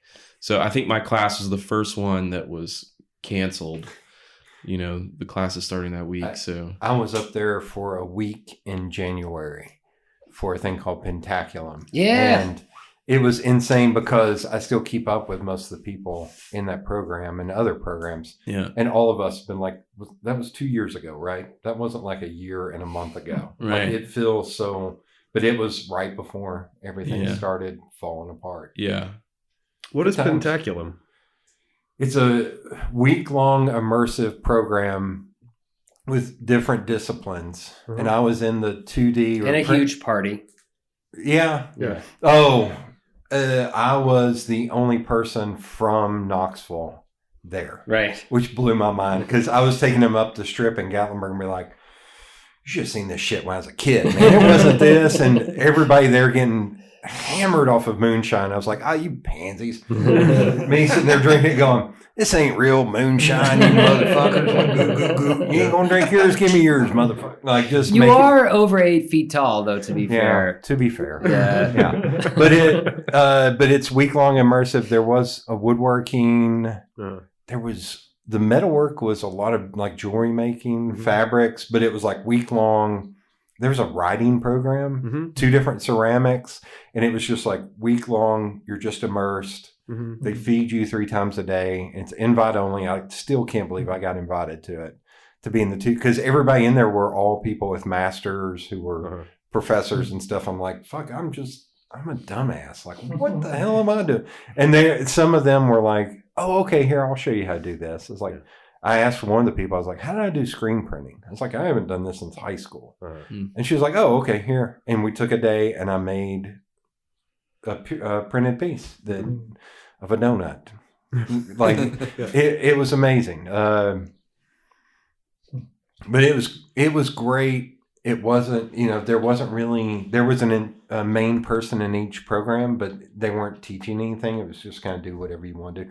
One person in my program, Ashton, she just built, her big thing is she's a printmaker, but she hates seeing like single-use floss things. Those little things. Yeah. Floss. Because they just get thrown on the ground. Yeah. Those So things are she collects disgusting. those and makes those into art. And she Gross. Yeah. That's Ashton for you. Yeah. Hope she's had all her shots. She's immune to COVID at this point. But she took,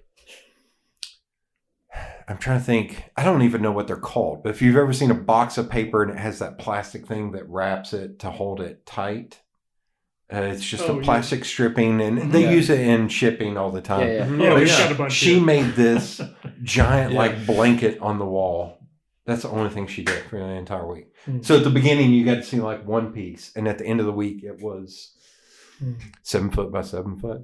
Like that was the only thing she worked on. Interesting. One woman, she goes by Deer Jerk on Instagram and has like 80,000 followers. All she did was etch out wood and made all these characters and stuff out of them, and people buy them for $1,000. And we were like, "Do you ever make prints?" She's like, too much effort. God love her. Oh yeah. But she was like, her. she's like, I don't really do that because people just want these wood blocks, so that's what I make. She was hilarious. Yeah, they were all enamored with Gatlinburg, and to people from here, I'm like, what is wrong with you? What is wrong with you? Like, can we go up in the chairlift? I was like, we can. And see what? Yeah. But It was cool back when Silver Dollar City was there. I still have a Silver Dollar City mug somewhere at my parents' house I've got something that I there. won because they couldn't guess my weight or my age. One of the two. I can't remember. Yeah. Same thing. I was probably like 10 years old and 6 feet tall. And they were like, you're like in high school. No, sir. I'm 10. My balls haven't dropped, sir. Yet you're still 6 feet tall somehow. Every once in a while, somebody will say something like, how tall they are, and they're like 5'8". I was like, I think that was 6th grade. I think that was 6th grade.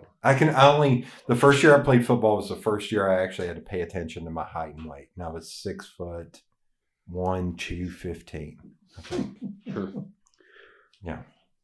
Pentaculum sounds like I did get that right. Mm-hmm. Yep. It sounds like a group of people that are like creative makers. You would be amazed at some of the people that are in there are so high level. Like Jamie Bates Sloan. She's a ceramics person that she makes these bowls and cups that have vaginas on them. And that's what she makes. And she's a professor in Oklahoma. And same thing. It's like 56,000 followers on Instagram and sells them for hundreds of dollars. And she was the one, I was like, oh yeah, you're the one who liked the pickle moonshine because you bought it to take it home to your husband and then had to go back and get more because you sat in your room and ate all the pickles and drank all the moonshine in one night. So yeah. That sounds great. I gave her my shot. I was like, I'm good. I'll take the cinnamon one, but I'm not eating this pickle bullshit. So that's but it's you can do whatever you want. There was one woman that's kind of the same who I think went through a breakup, and she literally sat in the library and cried and read books for the entire week. Awesome. I was like, okay, are you okay? Do you want to go drinking with us? She's like, yes, I would like that. I was like, cool, hang with me, you'll be all right.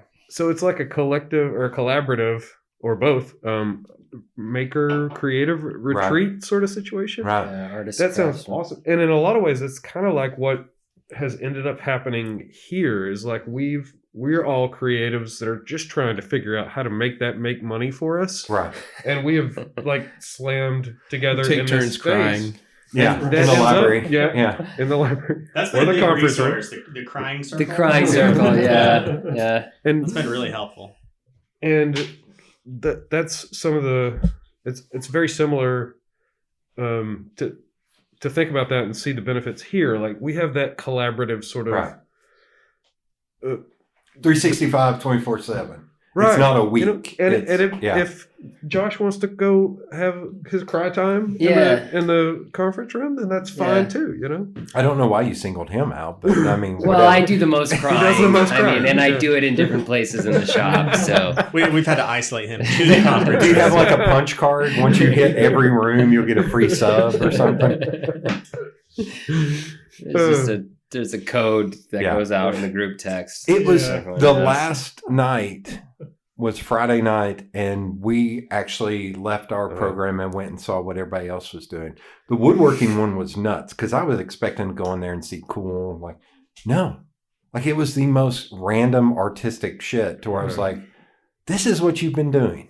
Like, this is so weird. Mhm. Like, one of them was just making little figurines like this big out of wood. It's like, oh, Yeah, okay, once- because Once you don't have to make cabinets anymore and you turn them loose, Yeah, that's see what true. happens. that's true. Yeah. But I think it's most of them are professors or teachers in some shape or fashion. Maybe I missed it, but is that how does that happen? Is that a It's an invitation? annual thing? invitation thing invite there. only. Yeah. Oh wow. That's why I was kind of mind blown that not to, try to put what's the opposite of putting on airs? Be too humble. Humble but brag. it was Humble brag. humble brag. Yeah. But literally when I'm sitting in a room with people. You did it seamlessly. Oh, thank you. They were making all this crazy art, and then at the end they're like, here's this print that sells for $350. Not to make everything about money, but it's like, here's a print that sells for $350. Oh, we do trades at the end of the week. I was like, Oh, cool. I cut out paper. Do you want this? Like, I brought, the only thing I didn't realize it was how self-contained it was. And I've done one piece like this where I take high-end construction paper and build kind of the art I do with my graphic design, but in like cut paper. Uh-huh. So that's literally what I had. And I'm looking at other people like, holy shit, I'm literally a child sitting here going, I got this paper at Walmart and I'm cutting out. Are you on Instagram? I am. I'm gonna follow you. Thank you. What's your Feral Giant. feral giant? It's easy to remember. Jody, that thing where you feel like you wander into somewhere and you're like, what? Mhm. And you say to yourself, like, well, I'm clearly the dumbest guy in this room. I have that experience very often here at this shop. So we'll circle back around, but do any and all of you suffer from imposter syndrome every once in a while? Oh yeah. Absolutely, yeah. Yeah. Sometimes.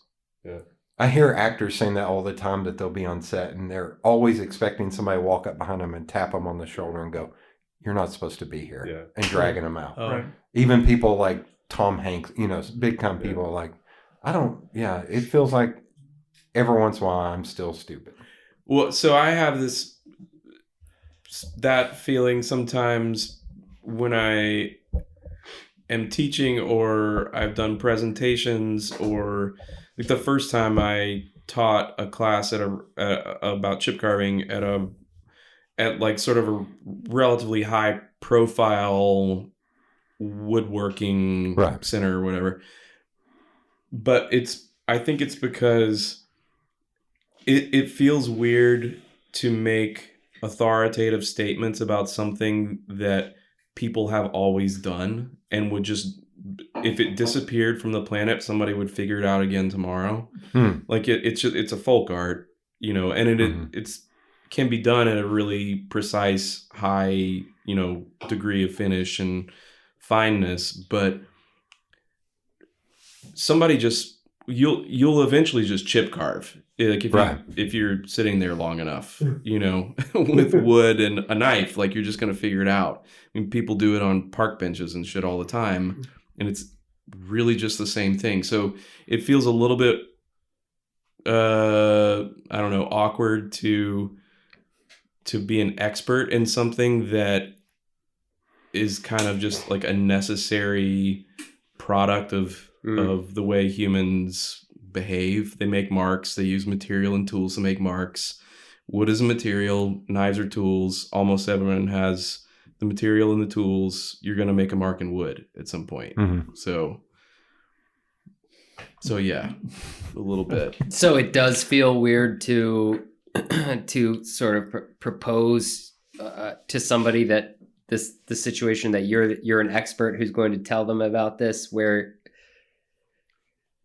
you feel like you have the imposter thing, where you're putting yourself in a position where you're an expert who's going to teach them about a thing that they would eventually arrive at themselves. Yes. Yeah. Right. But the thing is, like if you just handed them the block of wood and the knife and walked away For 5 years? for 2 days and you came back, maybe they would have figured it out. Yes. Like, You know, that's a good idea for a class. No, hold on. I some people 45 seconds. I was going to say They're gonna social figure it out in experiment. 45 seconds. This is, look, I don't like modern or contemporary art, but like there's this, I heard this once and it did stick with me. You go into an art gallery, right? Okay. And you're in there and some guy is like, oh, my kid could do that. It's like, but they didn't. And that's the thing. Like their kid didn't do that and they didn't manage to get it into an art gallery. And this person didn't manage to teach themselves chip carving, which is why they're bringing you in. Please teach me chip carving. Because if you put me in a room with a board and a knife, I'm going to watch Netflix. And I think a lot of people also, it's like effective use of my time. Like I had happen with I'm not saying it's not valuable to have someone to teach you how to do something. It's just it just feels weird. it feels a little weird. Yeah, it feels a little weird. Okay. Yeah, Sometimes, I not had all 3 the time. layers of wallpaper in my kitchen. I was like, I can't figure this out. It's mostly Like if the I'm math is already not there. nervous about the Okay. situation for some other reason, like speaking in front of a couple hundred people, Mhm. or teaching at a place that's owned by the guy who you've read all his books and Right. magazine articles, and you know what I mean, like Right. it's like being a little starstruck and or something. Okay. So Oh, I have the total opposite. Like, I do not have imposter syndrome at all. We were like invited. ego, so Yeah, exactly. That's a problem. Here goes. We were like Hour invited- 4. It's we were really going to invited- get into the shit. Yeah. I can't remember what, but there were a bunch of us, several of us, like doing some. I don't know, talking like the architects convention or whatever, and I was like, finally, these assholes have given me the microphone that I've been deserved for all this time. You know, I mean, that's the first time I met Spencer. He was like, it was a Maker City thing. And I was like, Jesus Christ, why are they letting this idiot talk? I should be up there right now. I'm going to go talk to this guy and figure out how the hell he got up on this stage. And that's how we got to know each other. Now we're really good friends. I think okay. I'm gonna keep unpacking this a little bit. Okay. Okay, so Wait. There you go. Well, how does that make you feel? okay, so even though it's a really simple technique that is a folk craft that people on every continent have figured out, whatever, if you are there's something nerve-wracking about teaching somebody how to use the simplest tool with the simplest piece of material in front of someone who is an expert about all the tools and every iteration of that material. So there's nowhere to hide. But because the chip carving in particular, and really just any hand carving, you are directly in contact. Like it's the most boiled down version of woodworking. And I mean, I tell people like chip carving, if you never use any other tools and you want to get into woodworking, it is a really good way. Yeah. You are absolutely a woodworker now the minute you pick up a chip carving knife, because there's nowhere to hide. You either understand that the grain is stronger in one direction than the other and it runs one way and not the other. And then if you do these things, you have to learn to exploit the qualities of the material with the simplest tool possible. So teaching people to do that, there's also nowhere to hide. If the person in the next room is an expert in the field, I can't not know the absolute basics, and I can't misexplain or explain poorly the absolute basics. Like that's I guess in that situation what at least made me nervous and like, what the hell am I doing here? But yeah. So I think when those people applaud you, how awesome does that feel? Oh, No. Yeah, it's great. You sound so excited.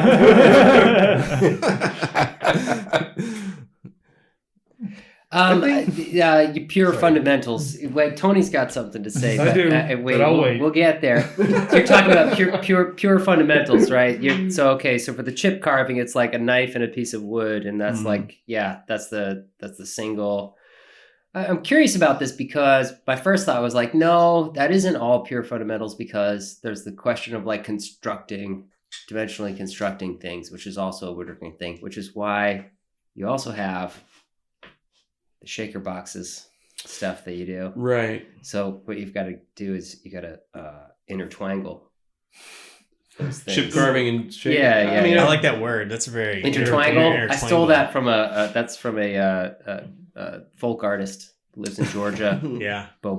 What's his name? I don't know. That's why I had a southern lilt to it. Hollander. Intertwangle. Intertwangle. Yeah. Triangle. Yeah. Maybe. All right. Should we just jump over back First- to Tony? First and foremost, Eric Hollander. That's his name. Oh, okay. Damn it. Yeah. Wow. Yeah. I think Daniel's the exception here because he's the only one that is really an expert at one thing. I mean, he's That's writing true. you're writing the book about chip carving, for Christ's sakes. The book, because no The one else book. has written a book about You're it. writing the book. No, all the that's other- not true. All the other books suck. No, Yeah, that's not true yeah. either. That There's I'm just there's kidding. now like a solid 150 years of literature that deal with chip carving. Yeah. Most of them are not that good. There are a few that stick out. Yeah. But the rest of us find ourselves in that space, and it's kind of because we're just feeling our way ahead and figuring things out, and we're that type of people that are creative problem solvers. That we're often find ourselves in situations where we don't have a lot of experience in the thing that we're trying to do. We may have the resources and the kind of track record of being able to figure something out really quickly and be successful at that. And we may have surrounded ourselves with people that are the same way, so we can get second opinions and fourth opinions and people to tell us we're doing something dumb if we've overlooked something.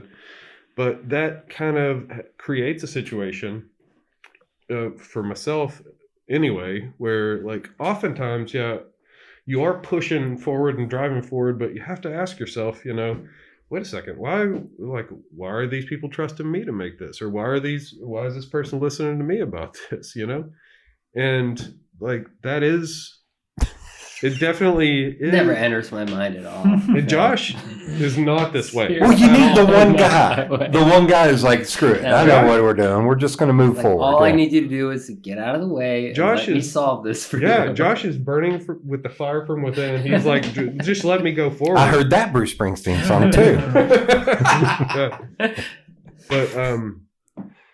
But yeah, I guess the I don't even know what I was trying to answer. No, you're No, trying to the yeah. imposter Imposter syndrome syndrome. question. Yeah. Yeah. I think it's easy for people in creative problem solving situations like us to feel that and to look around and be like, wow, you know. And I think some of it is always trying to improve. Mm-hmm. So if you look on something you did or any of y'all did 5 years ago, all you're going to do is pick it apart. Oh, I hate I'm pointing at 4 of you, not sorry. No, well- that was me picking up. But it's like you look at it and you're like, I should have done this better. I should have done this better. Here's a quicker way to do this. I feel that way about stuff I did 5 minutes ago, Yeah. Okay. not 5 years ago. I think that's a good thing. I think that means you're always trying to improve. Yeah, the self-correcting impulse is like crucial. Mhm. Yeah, or else you just become a caricature of yourself. And Spencer, you're going to say something. You started to. You were just in the middle of a statement. I was. Yeah. I mean, yeah. Self-correcting. The self-correcting impulse is crucial because that's the only way that you can continue to develop. Everybody has seen these artists. I have like the fine art background. So there are a seldom few artists who hit that like pinnacle position to where they can continue to change and stay successful and on the top. Almost everybody else, they just find their little niche and they just repeat that over and over and over again. And then they build up a studio and hire, college students who just are over the moon to work for almost no money, helping them make their sculptures. And they just churn these things out. You've seen it a million times in every direction. I call all those people stunted. They've hit a level to where they've gotten a modicum of success, and then they just stay at that level. And it's 10 years later, and it's like me being an asshole. It's like, that fucking sucks. Yeah. Because you never kept trying to get better at what you do. Except they also oftentimes manage to make gobs and gobs of money and be really like happy. And That's why I'm the dickhead saying that sucks. Yeah. It's because I'm like, I'm not making money. Yeah. So the sort of the move towards being predictable, is like, there's a lot of reasons to do that. And I can't blame any of these people for doing it. But that self-challenging, self-correcting impulse is like, is probably happening to all of us, which is part of why we find ourselves in this, in what we're doing. But I mean, it's crucial to, for me, it's crucial for solving that imposter syndrome thing, which is the reason I don't worry that I'm being an imposter is because I have a highly effective internal critic who is way smarter than any of my clients. And meaner. But how is that critic not being self-flagellating? And is meaner and crueler. You know what I mean? Yeah. It's like, and if you keep that thing alive and really and feed it as much as possible, it will keep you. It's like, well, okay, the client thinks this or that or whatever, but they didn't even notice like blank and blank and blank, which is the real issue that needs to be resolved in this project. Right. And so for me, it's I've got this other, very, very demanding internal voice that is just, it's like, if the client's dissatisfied, it's like, well, that's on you, man. Yeah. Yeah. I mean, I don't suffer from imposter syndrome, but I do definitely have, battles with lots of insecurity and stuff. And I think those are things that just come with doing something in any form of art. Yes. Because it's a lot more personal, than other, like, I guess you could just say like normal occupations. It's like, I put my time and energy and creativity Like these are my ideas. This is my physical work. Right. And so yeah, there's always insecurity that comes with that. But I guess like maybe that was just another way of putting what you were saying. But yeah, I mean, yeah, kind of along the same line. Like I wouldn't say I have imposter syndrome. It's just a different form of insecurity. And I think there is a point where you have to realize. Here, I'm going to talk directly. There's a point where you have to go, no, I'm really good at this. Otherwise, I should have been a plumber. Like, Sure. That's what I think about all the yeah. time. I've been doing design for 20... Shit, I think I hit 29 years this August. Wow. And when I pitch stuff, I go through everything, and it's the same thing. The internal critic is like, fuck, you're not good enough, all this. But on the outside, I'm like, no, I am, and I should have been a plumber. Like at this point, or dug ditches or some shit. If I should believe in myself at least a little bit, at least to this person. Right. Teaching is always puts, I don't want to overstate how often I feel imposter syndrome. It's not that often, only in the, sort of high pressure situation or whatever. But teaching is a total reality check on that, because then it really does become clear, how much I've internalized the technique or whatever, and how awkward it is for someone else to try it, or they don't have the coordination or muscle memory or maybe hand strength, or and then I also like try to the entire sort of thrust of my approach to teaching is to get like a really good solid technical base. So you should be able to do, whatever style of carving you want, technically, but also opening their brain up conceptually to the idea that, like I said, this is just something that people do. Yes, there are like now several centuries from Europe of examples that people, when they say chip carving, this is what they mean. It all looks like it comes from, like Rivendell or like Middle Earth or something. But that's not, it didn't just drop out of the heavens that way. It wasn't just like delivered by some authority that said there shall be chip carving and this is what it shall look like. These things developed. How do you know, Daniel? Were you there? Yeah, you weren't there. Carbon dating, you know what I mean? It's faulty. But I'm What trying if to God get created people... the Earth already old, Daniel? You thought about that? Already I have- weathered. I have- Already weathered. Yeah.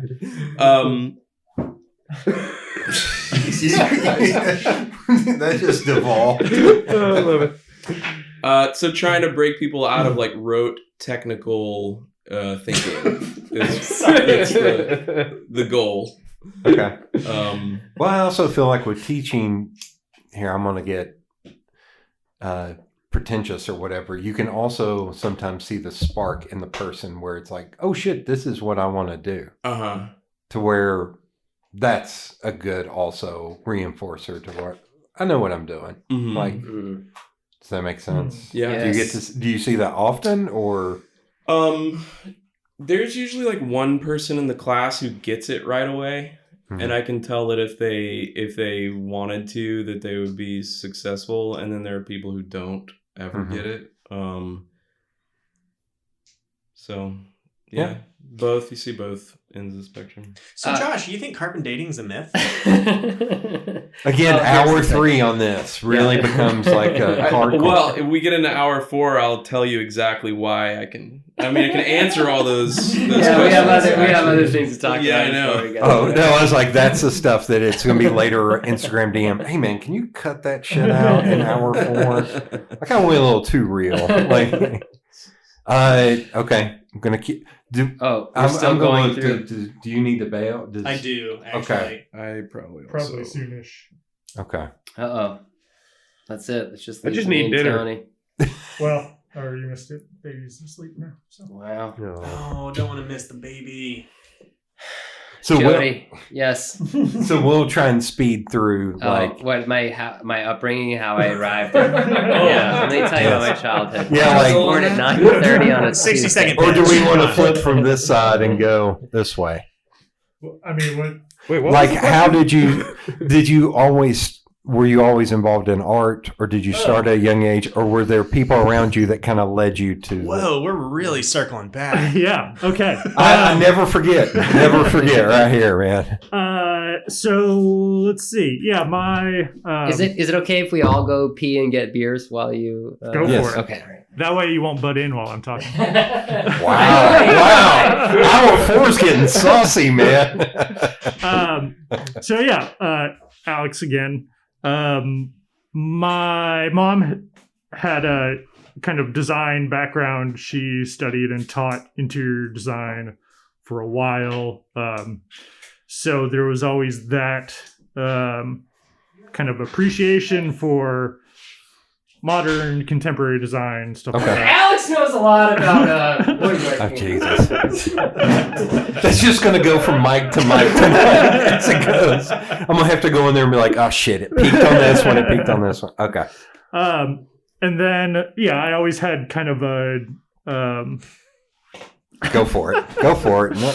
a special, like, talent for, like, doing stuff with my hands. Whether it was Legos or I did.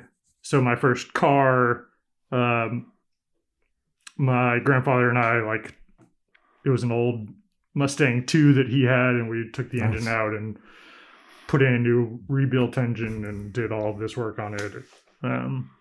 And so, yeah, early on I had that kind of interest in design and automobiles. So I went to school for industrial design, hoping to design cars, which, you know, it turns out you have a better chance of being an NBA player than being an automotive designer in Really? the United States. Just in terms of the number of people who actually get to do it. You mean Kias don't design themselves? I don't understand. Apparently not. But yeah, so then through design school, looking for the first job out of college, like I said, was at the Marshall Space Flight Center doing human factors engineering. So paying attention to how ground crew technicians like put rockets together, planning for that, getting them assembled and ready to launch. And our group had a wood shop where we built full-scale mock-ups of sections of the rocket that we were responsible for. And we are allowed to use it after hours and call it like practice training. And I was in my 20s and didn't have any furniture and was too cheap to buy stuff or too picky to buy cheap stuff. And so wound up, starting to make a few things. Once that project got canceled, I moved up to Boston and did a little bit of freelance design work up there before starting with a design build contractor doing home renovations and stuff like that. So that led more into the construction realm, also doing finished trim carpentry and cabinet work and stuff like that. And then he was a member of a co-working shop in Boston, so that's where I got to meet some other people who were doing high-end studio furniture full-time, and that kind of thing, and see kind of what that world was about and learn a little bit more about that. And then eventually I split off to do that kind of woodworking full-time. That was 7 or 8 years ago now, something like that. And so, yeah, it's kind of this, like, again, kind of a windy path. I never thought when I was in my teens that I'd be a furniture maker. But as things went along, it seemed like the right track. And yeah, at some point when I was working for the contractor in Boston, I was more interested in furniture stuff and thinking, oh, maybe, you know, when I get old and retire, I'll I'll do that kind of thing. And then some of the old timers in that co-op shop brought up the fact that like you only get to make so many pieces in your life. And if you start when you're 65, that number of pieces is way smaller than if you start before you're 30. So yeah, I decided I was fed up working for him and yeah, ready to do my own thing and be my own boss. And it really was kind of a struggle for the first long time, really, just finding clients and finding work that was interesting, still taking odd jobs for a plumber in Boston doing drywall repair from where they had to bust through a wall to patch a pipe or whatever, and doing some of that while helping out other folks on their projects and trying to find some of my own work and whatnot. And then, yeah, it wasn't really until I moved back to Knoxville 3 years ago that things really kind of took off. And again, it was that sense of like coming to Knoxville at the right time when people are receptive and there's expansion going on in the city and the maker movement started having an uptick instead of everybody being in their own little silo. Yeah. It started getting a little bit more communal. Totally. And it really is like a communal city in terms of I kind of feel dumb using the maker term. It feels a little... Me too. I don't like that term. It's not great. I'm going to put it 3 times with exclamation points on this podcast. Maker.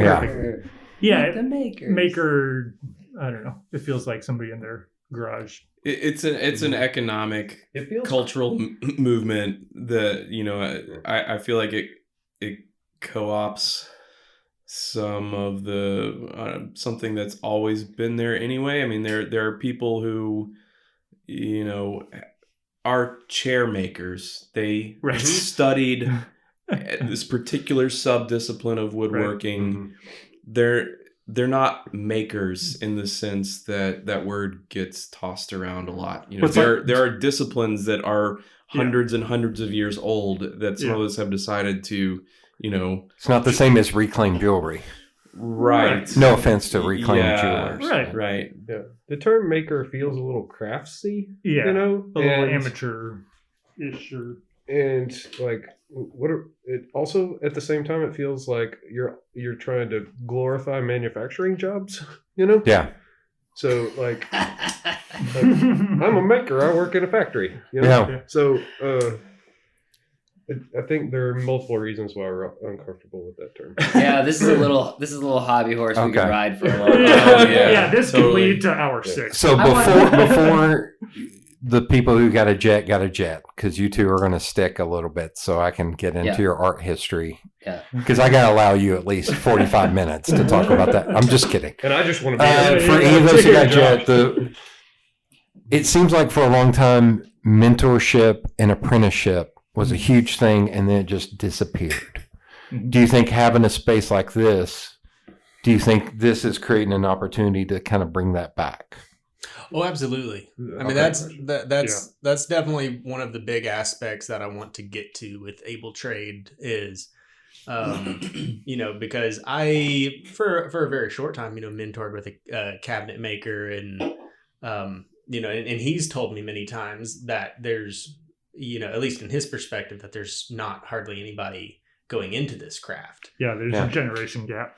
Yeah, and so through, you know, him, I've met a lot of the people that he used to run with back in the day, and they're all really excited about, you know, hearing about people like us that want to do it and they want to be around it. And they're obviously a great resource, people who've been doing it for, you know, 30 plus years. I definitely, that's definitely on the list of like, you know, resources to be able to bring them in teach classes and, maybe even actually mentor people. Yeah. One of my former guests, Crown Upholstery, Yeah. over Yeah. on Chickamauga. Some of those guys. That's what he talked about for a big chunk of it. He was like, I want to eventually build out next door and teach high school kids how to Yeah. do this. Because upholstery has fallen off so damn much. And he was Yeah. like, but there are kids that it's as problematic as he is now, the Mike Rowe thing of like talking to kids and saying, you don't have to go to college. Right. Mhm. You can learn a trade and it's exactly what you're saying. It's fallen off so much to where Yeah. you'll be able to sustain forever because not as many people are getting into plumbing or into electrical work or cabinetry Right. to where that's kind of what the folks at Crown Upholstery are saying the same thing. Of Yeah. like, we need to teach kids Well, how to do and this. at least with woodworking, I feel like probably part of the reason that there haven't been people going into it is because the resources are not really there to even see if somebody likes it. Mhm. It's like the avenue to figure out if you have the knack for this and if you enjoy it. You have to find somebody who has a big shop with all the tools. And Yeah, I think Maryville High School is the only high school in the area that still has a wood So- shop. It sucks because when I went to Fulton, we had the vocational school and it was all on the first floor and it was auto mechanics and it was like immersive auto mechanics. Like I rebuilt a fucking carburetor Yeah, yeah. because the first year you took a thing called pre-vocational where you spent 2 weeks in every program. There was woodworking, there was upholstery, there's electrical, there was drafting, there was the print shop, but like learning how to make a damn pillow in upholstery was insane. In woodworking, it was try not to cut off a damn finger. Working department, but like rebuilding a carburetor, all this shit that I never knew. It was amazing to be exposed to that. And now it's like there's no print shop; it's graphic design, and you're working. God love her. I hope she doesn't hear this. You're working on a fucking PC, Right. and I'm like, this is not how this is going to be. Right. Like I wish they still had like woodworking and Yeah. Don't have upholstery. shop class in high school or middle school. None. Nope. I didn't take it, but it was. I had a shop class in middle school 2 years, Yeah. but it was pretty limited what we were allowed to do with the tools. So on the flip side, auto mechanics built a lot of the weightlifting equipment for football. Smart. Like we had this thing that was built to do sit-ups up off the ground, Mhm. and the auto mechanics built it because They they just had all. didn't tell you what you were. They're like, you're building a car. Just follow these plans. Wait a minute. No, I was a football player, so I was like, cool, let's do this. But it was like our squat rack and everything because they had all the welding equipment. Yeah. And now think about that now. That was 92. Think about in 2021 handing over welding equipment to 13 and 14-year-olds. Yeah. Mhm. Like that's a little terrifying. But it would Yeah. teach them a crazy amount.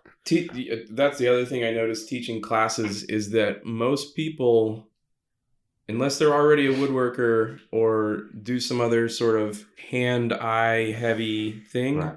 so many people they don't have any idea how to use their own hands in the most basic ways. I'm like, you guys have heard me say this before, like, Yeah. you can use a fork, right?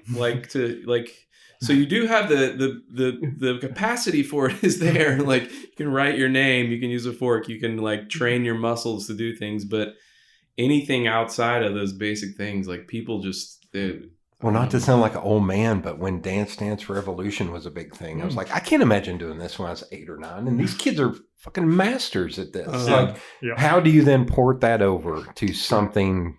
I don't know. Dance Dance Revolution may have been a bad example there. So you're saying we need to make a video game for woodworking? Yes. Well, woodworking used to be. I mean, there was this whole movement in the. I'm cutting that out. That idea is going to make tens of dollars. There's this whole movement in the late 19th century of manual training that was like a curriculum that came out of Germany and Scandinavia and made it to the States. But there were textbooks that would have like a section on, manual training, which was, they would start with like paper cutting and then it would move from there to woodworking. They still do that in Waldorf schools. Yeah. Yeah, if you have enough money to get a Waldorf education. Yeah. But yeah, in like in Germany, for example, if you want to be a cabinet maker, the process to become a licensed cabinet maker, somebody who is actually allowed to build something for people's homes, is Right. really intensive. You have to start young too.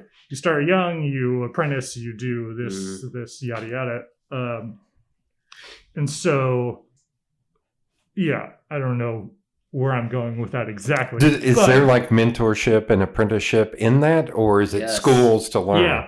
Okay. I think Yes. there's a What's combination. the evolution of the old guild system where, I mean, being a master of something used Right. to actually mean something. Yes. Right. Yeah. If you ever Or a see craftsman. anyone who says, I'm a master, blah, blah, blah, like, What do you want to talk about? see- Wait, is this good or bad? Because I'm about to change my business cards.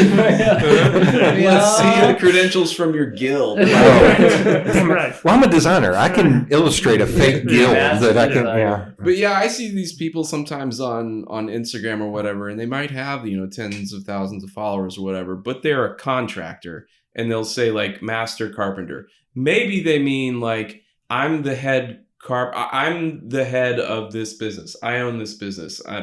So maybe That that's makes what me a they master. mean. Right. Yeah, but like that actually used to mean something. Yeah. Right. And the Industrial Revolution killed that kind of Yeah, like master.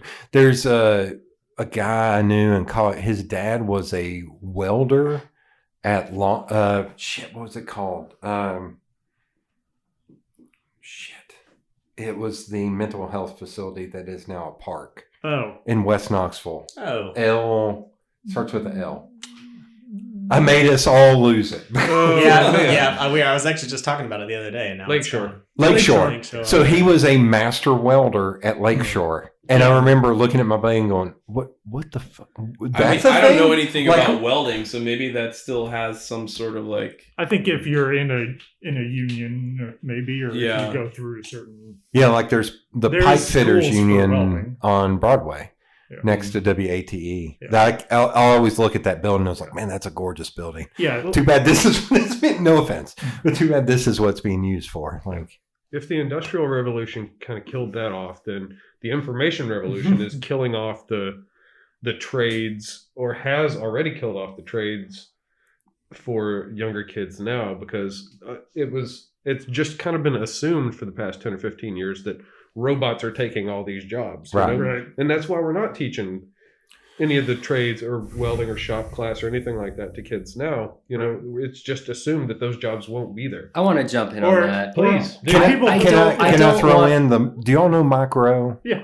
So he's Or I- problematic as shit now, but he's the guy who did Dirty Jobs. Uh-huh. Mhm. But he has been trying for like 15 years. He's been going before the House, like, we need to launch a national PR campaign to get kids interested in the trades. No. And every time, the funniest thing to watch, every time he's went, you're saying no. No. So every time he's done it, it's funny. The first time he went, full suit and tie, like dressed to the nines. And the last time he went was like 3 years ago, and he was damn near in like a t-shirt and jeans. I was like, he's getting pissed because he keeps going, and they just keep saying no. And a big thing was because he lived in, I think, San Francisco at the time, and this is like 15 years ago. He's like, it almost costs more to get a plumber to come fix something at my apartment than what I pay per month for my apartment. And he was like, that's nuts. Why school now is like, you got to go to college. You got to go to college. You got to go to college. Uh-huh. He's like, well, we need to be telling these kids, you don't have to go to college. You can go to a trade school. You can learn a trade. Uh-huh. So no. No, I just don't want. I don't want anyone else to learn how to weld. Because Or chip Because carving. they'll put you Yeah. on. Nobody from here on. Wait, no, they got to buy your book. They got to buy your book. Yeah, buy the Because- book. It's not out yet. I actually heard Josh was the only person in the Southeast that really knows how to weld. it really does. Yeah, basically, I'm the last welder. Wait, are you and I'm are you a charging master for it. welder? Yeah. Can I see your guild card?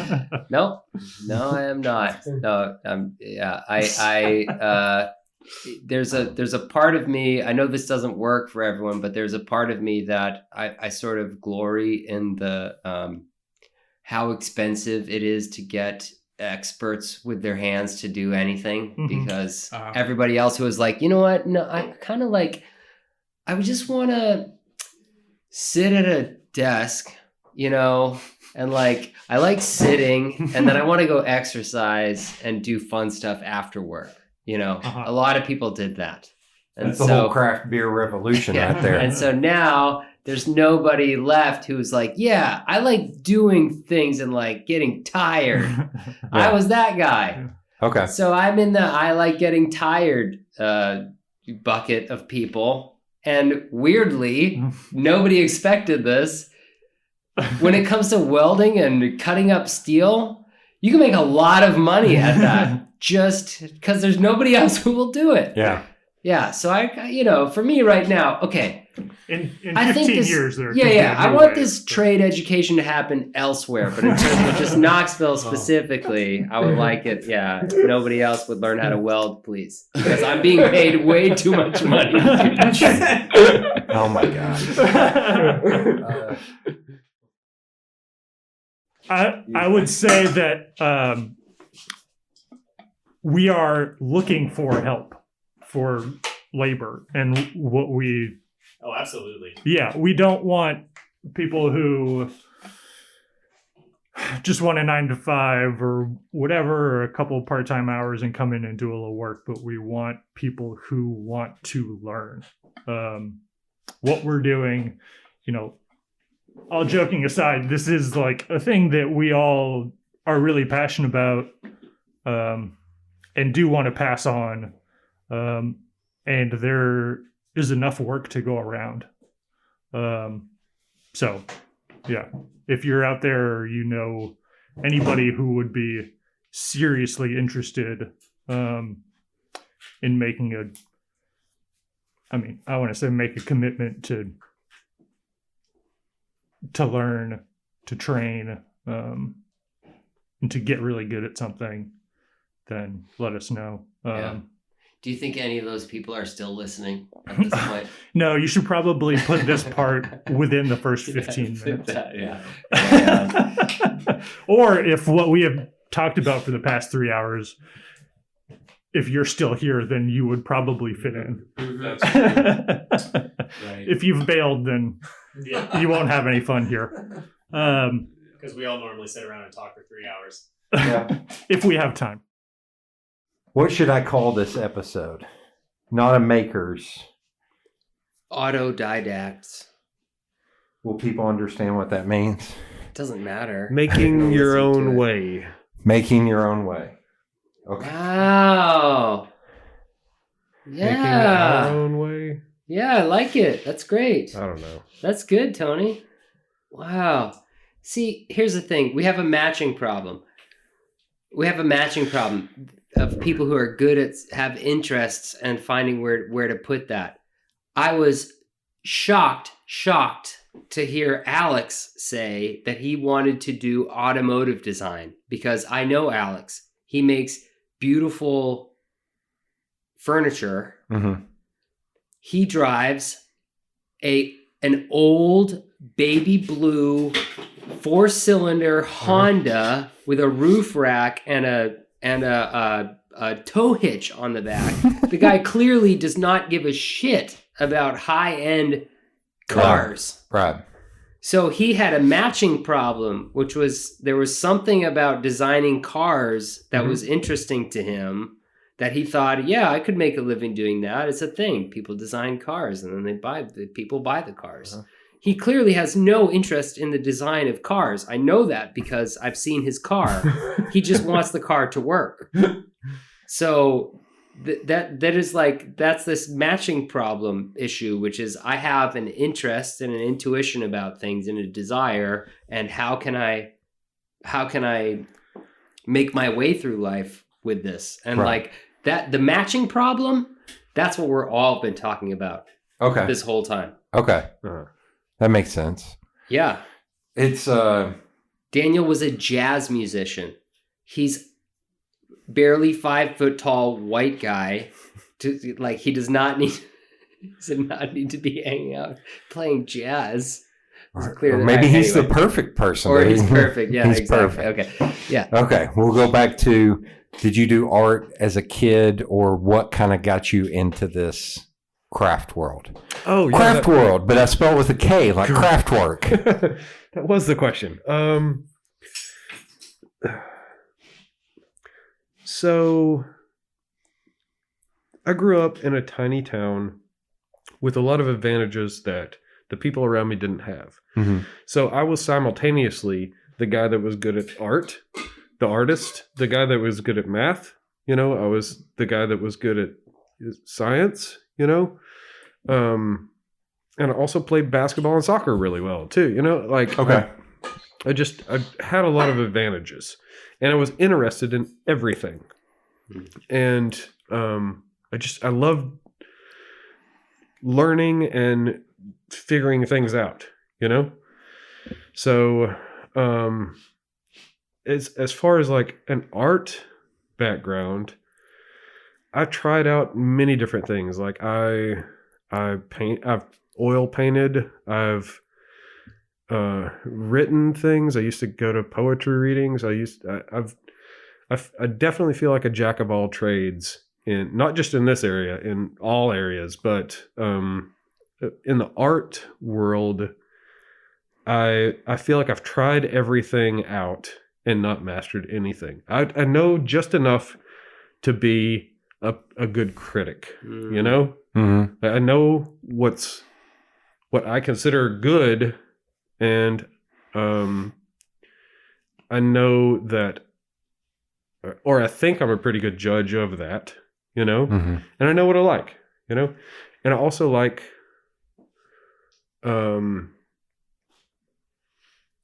I like thinking about practical things, especially making, concrete things. I like thinking about those things in artistic ways, in creative ways. I like finding the macrocosm in the microcosm. I like to find bridges across disciplines and Mm-hmm. worlds, and make things like you're talking about with the matching problem. That there's also a matching problem in that I'm trying to figure out just internally with bringing with work and life and bringing things into the world. I don't want there to be artists and pragmatists. I want those things to learn from each other and coexist and eventually become the same thing. I want art in plumbing. I want, I also want artists to make things that make life better for everybody and not just a very small sliver of people, Right. So I feel like I'm rambling. No, you're not rambling. No, I'm totally tracking with everything that you're saying. Yeah. Yeah. So, like, There doesn't have to be a line of delineation between the two. That they Right. should actually coexist in this world. Yeah, I mean, we're all experiencing the human condition, where it's not like I am a fundamentally different person than somebody. I think we all have things. We all have one thing in common for sure, and we're all moving the same direction, Mm-hmm. in at least one aspect. You mean towards death? Yeah, we're marching that way. Yeah. Wow. Hour 5 is getting weird. Uh-huh. So I think just like the term maker for all of us, art is also kind of a charged term for me. Like whenever you talk about quote unquote art, you're putting that idea of, thinking about things in a new and different way into a box that I don't want it to be in, Right. So my background and experience with art is, it's always been a part of every part of my life. Right. Right. Yeah. It's an interesting thing in that essentially what I do for a living is create art, even though it's commerce based. And not one person in my family is an artist. Not one. Like everybody is either blue collar or they're an engineer. Like grandfather worked for the railroad, dad was a truck driver, mom worked for the phone company. Yeah. So trying to explain to them about painting or drawing, they're like, what the fuck? I don't know. That's Jody's thing. Yeah. He just does that. Right. He does. We don't. Right. We don't do that. Like it's. But even within them, and the weird thing is them not getting it and just being like, that's his thing. But I feel like also here's a. You might have to go off to dinner on this because I'm curious what. But I also don't feel like I fit in with the art world because I feel like I'm too.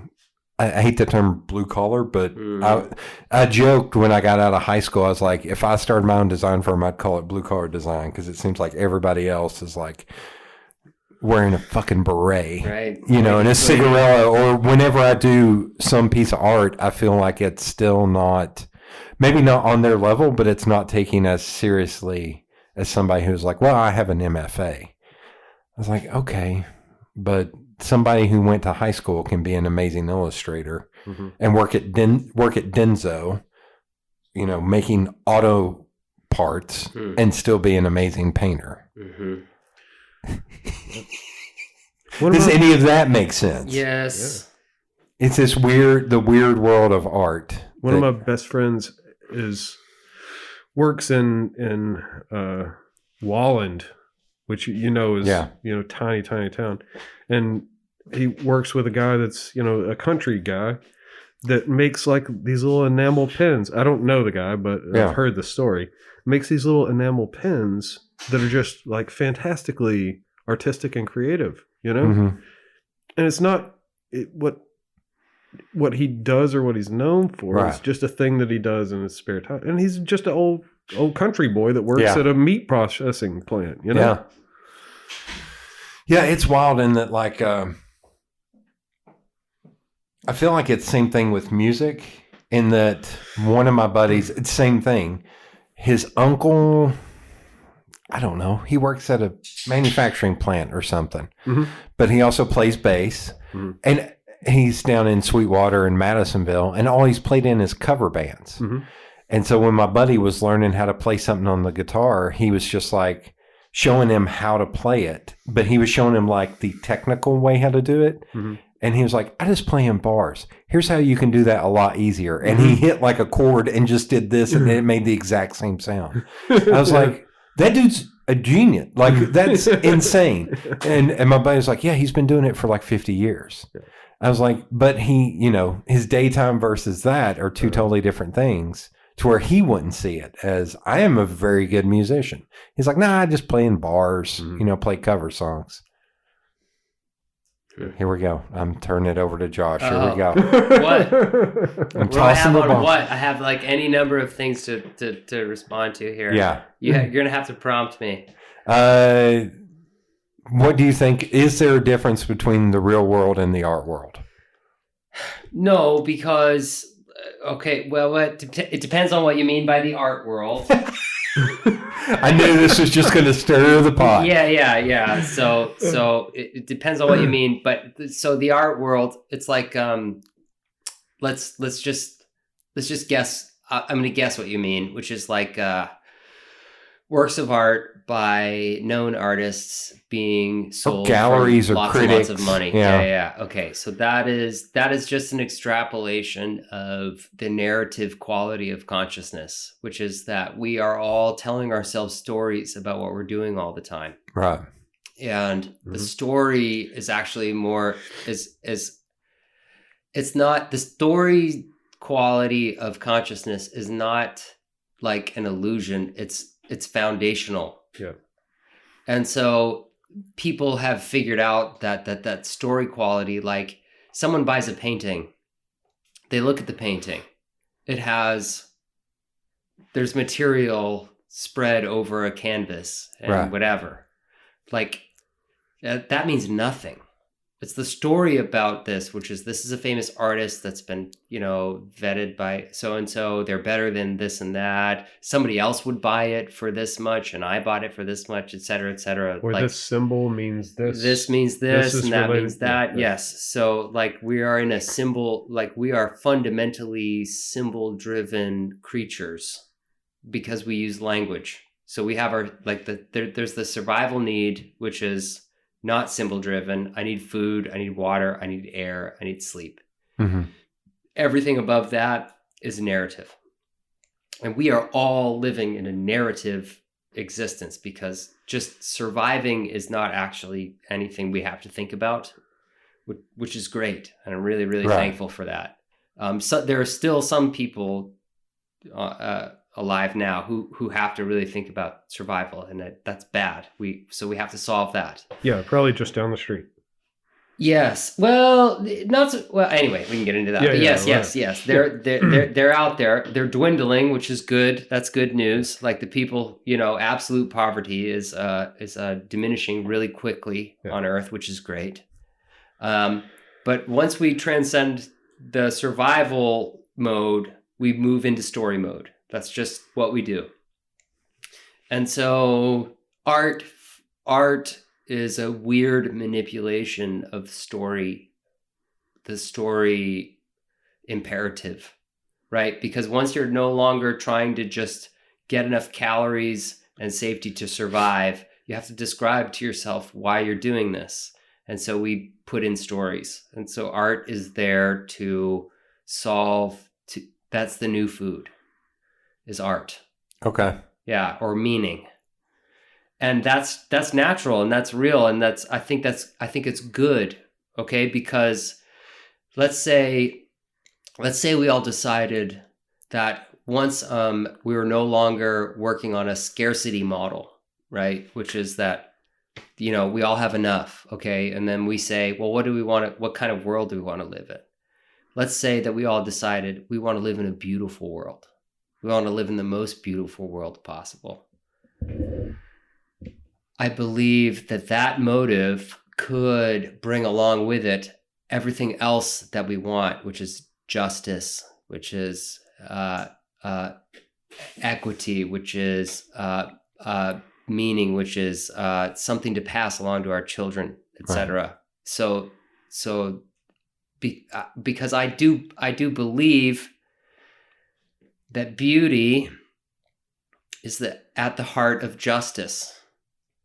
If you see beauty as the thing that you find worthwhile, and if you find something worthwhile, you want it to continue, and then you want it to have a competitive advantage against everything else that exists in the world. And so our desire for good things to continue on is why we have the concept of justice, which is the bad things that would destroy this should be subdued, and that beautiful and good thing which we would like to propagate needs to be encouraged. So that's like sort of our foundation for these concepts, and this goes back to ancient Greek thought. So yes, so I find myself still living in the scarcity model, but imagining the future, which is living in the meaning model. Okay. The narrative model. Okay. Right. And so I'm trying to, so part of the way I said earlier, mastery, autonomy, and purpose. The purpose question is very, very difficult for me. But part of the purpose of what I am doing in my life is trying to lay a groundwork for living a life committed to beauty, like creating beauty. Mm-hmm.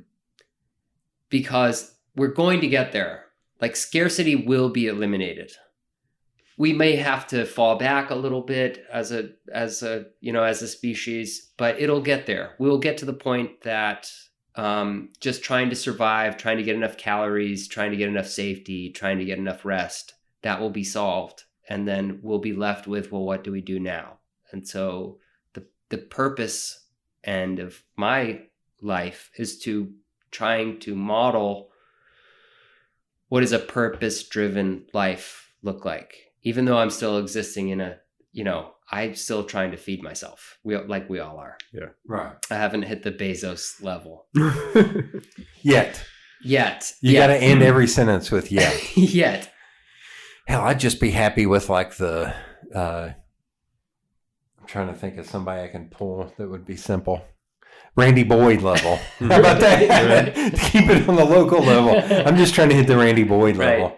Right. I used to ride horses around in South Georgia on some land that was owned. I wasn't allowed to do this on land that was owned by the You Might Be a Redneck guy. Jeff Foxworthy. Jeff Foxworthy. Yeah. Yeah. And I was kind of like right out there, and people be like, that's Jeff Foxworthy. You're going to get in trouble if you ride out there. And I'll be like, I'll be okay. I used to ride around on Jeff Foxworthy. Anyway, so right. What I mean to say is I would like Jeff Foxworthy level would be great for me. Bezos. Shit, that's bigger than Randy Boyd level. that's a whole nother. Now, once you get to Larry the Cable Guy level, right. that's almost Bezos level right there. I'm so glad that you.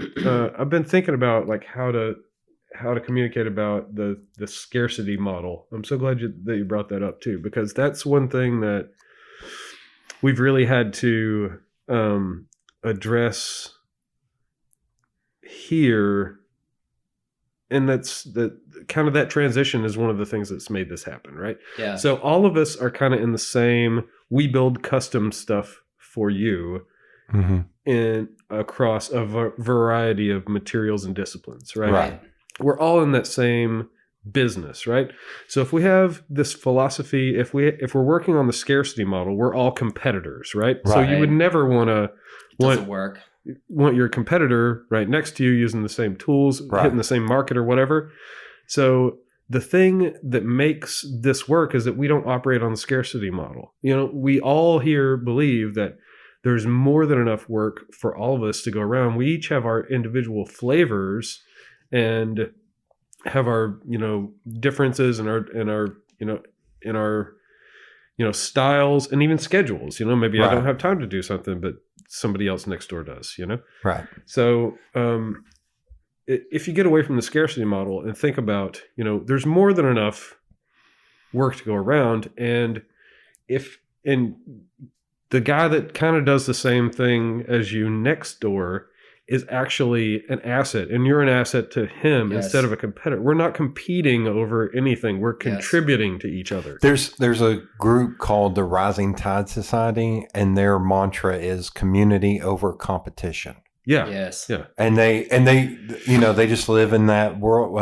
A rising tide lifts all ships. Yes. Like that's what they try to promote. That if you're it's odd in that it's mostly photographers, but it's any kind of creative services and like wedding planners and stuff. I'm the anomaly here in town in that I think maybe one of only two guys in that group. Everyone else is women. But they really, community over competition is a big thing for them.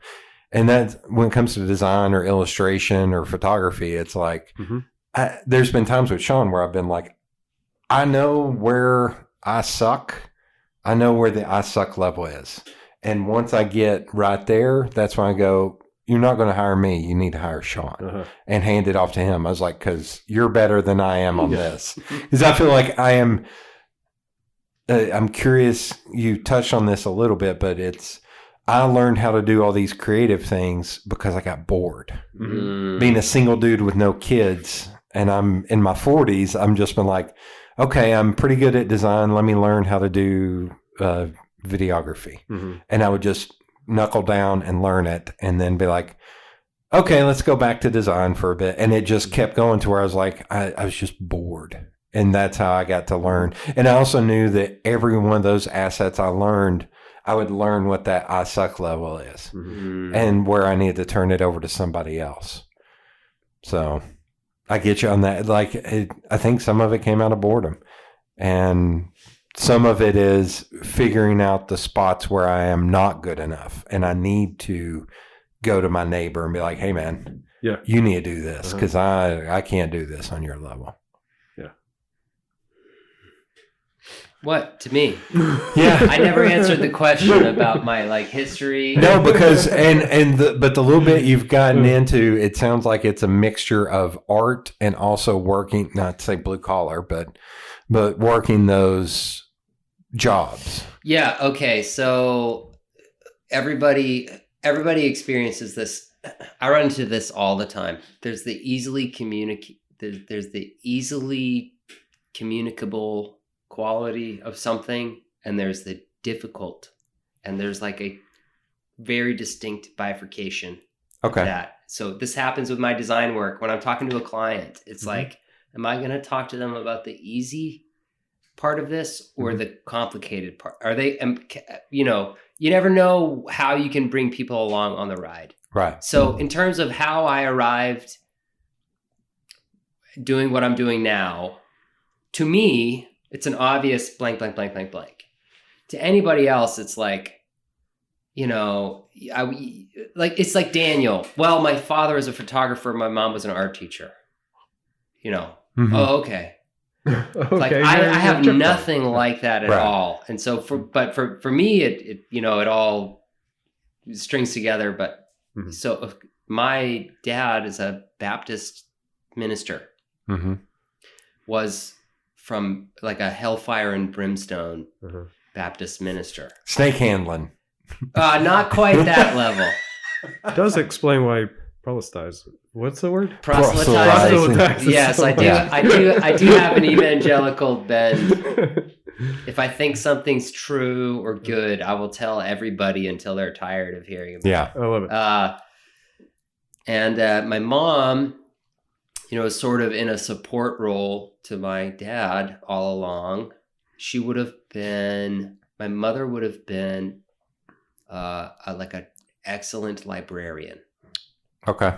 Orderly, perceptive, subtle, right, nuance and details. Right. Yeah. But so when I think about that and how that way that I was raised and how I ended up where I am doing what I'm doing, I can say there was a time through my teens when my mom turned her interests into dealing antiques. Okay. And so we had in our home, from when I was like an adolescent, like a young child through my adolescence, we had like a home like that was full of like strange, fine things that had endured for a long time. It was a lot of glass work and ceramics and some furniture and jewelry and things like this. And they were around a lot. And so if I try to explain how I am here, it's like, okay, well, my mother had that like sort of object sensibility, and my father had the sort of narrative. Preachers are just sort of describing reality. That's right. That's what they're doing. They're describing, they're like making their case for what reality is over and over and over and attempting to bring you along. So I think that's the best way that I can describe that. I had the sort of the object sensibility from my mother and the narrative sensibility from my father. Right. And I do think that like, there's no such thing. It's like, this is a beer can, but it's like, I already named it. It's a cylinder, you know what I mean? Yeah. Of aluminum. Right. It's like, it is the thing that it is. And it's also what you call it, and there's this sort of total, it's the relationship between what it is and what you call it is strong, but it's manipulable. Okay. Right? Right. So, you can like take some sticks and start putting them together, and at some point they become a cube, and at some point they become a chair. You know what I mean? Like, it's like the narrative quality and the object quality of things. So anyway,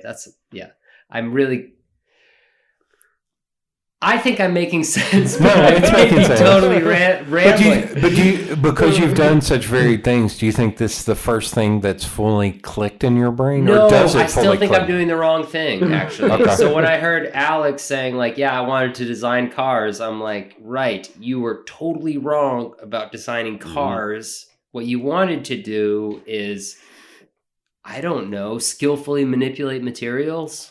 Yeah. I don't know what. And I still think I'm doing the wrong thing. Or applying engineering to artistic efforts. I don't know. Because that's what I think with cars. Like you're taking something that is, you have to engineer it within a millimeter of its life, but you still can put shapes and curves. And how does the lighting, the headlight well look like as opposed to what it looks like in the past? You know? Right. It's interesting to hear that from Alex too. I didn't know that, but I had the exact same thing. Like I wanted to be an automotive engineer. That's why I wanted to. That's why I went back to engineering school. Yeah. Does that blow your mind too? Yes. You also drive a perfectly practical vehicle. I know. You clearly do not give a shit what your car looks like. If I could afford it, I would Okay, drive so a that's the question I have. BMW M1. So you or Alex, I would be curious because here's how I feel. If I had all the money, if somebody just said, here's a blank check, buy whatever car you want, I would never be like, well, I want a Tesla. I want the top of the line 2022 BMW. I want a 1968 Lincoln Continental with suicide doors. Yeah. That's what I want.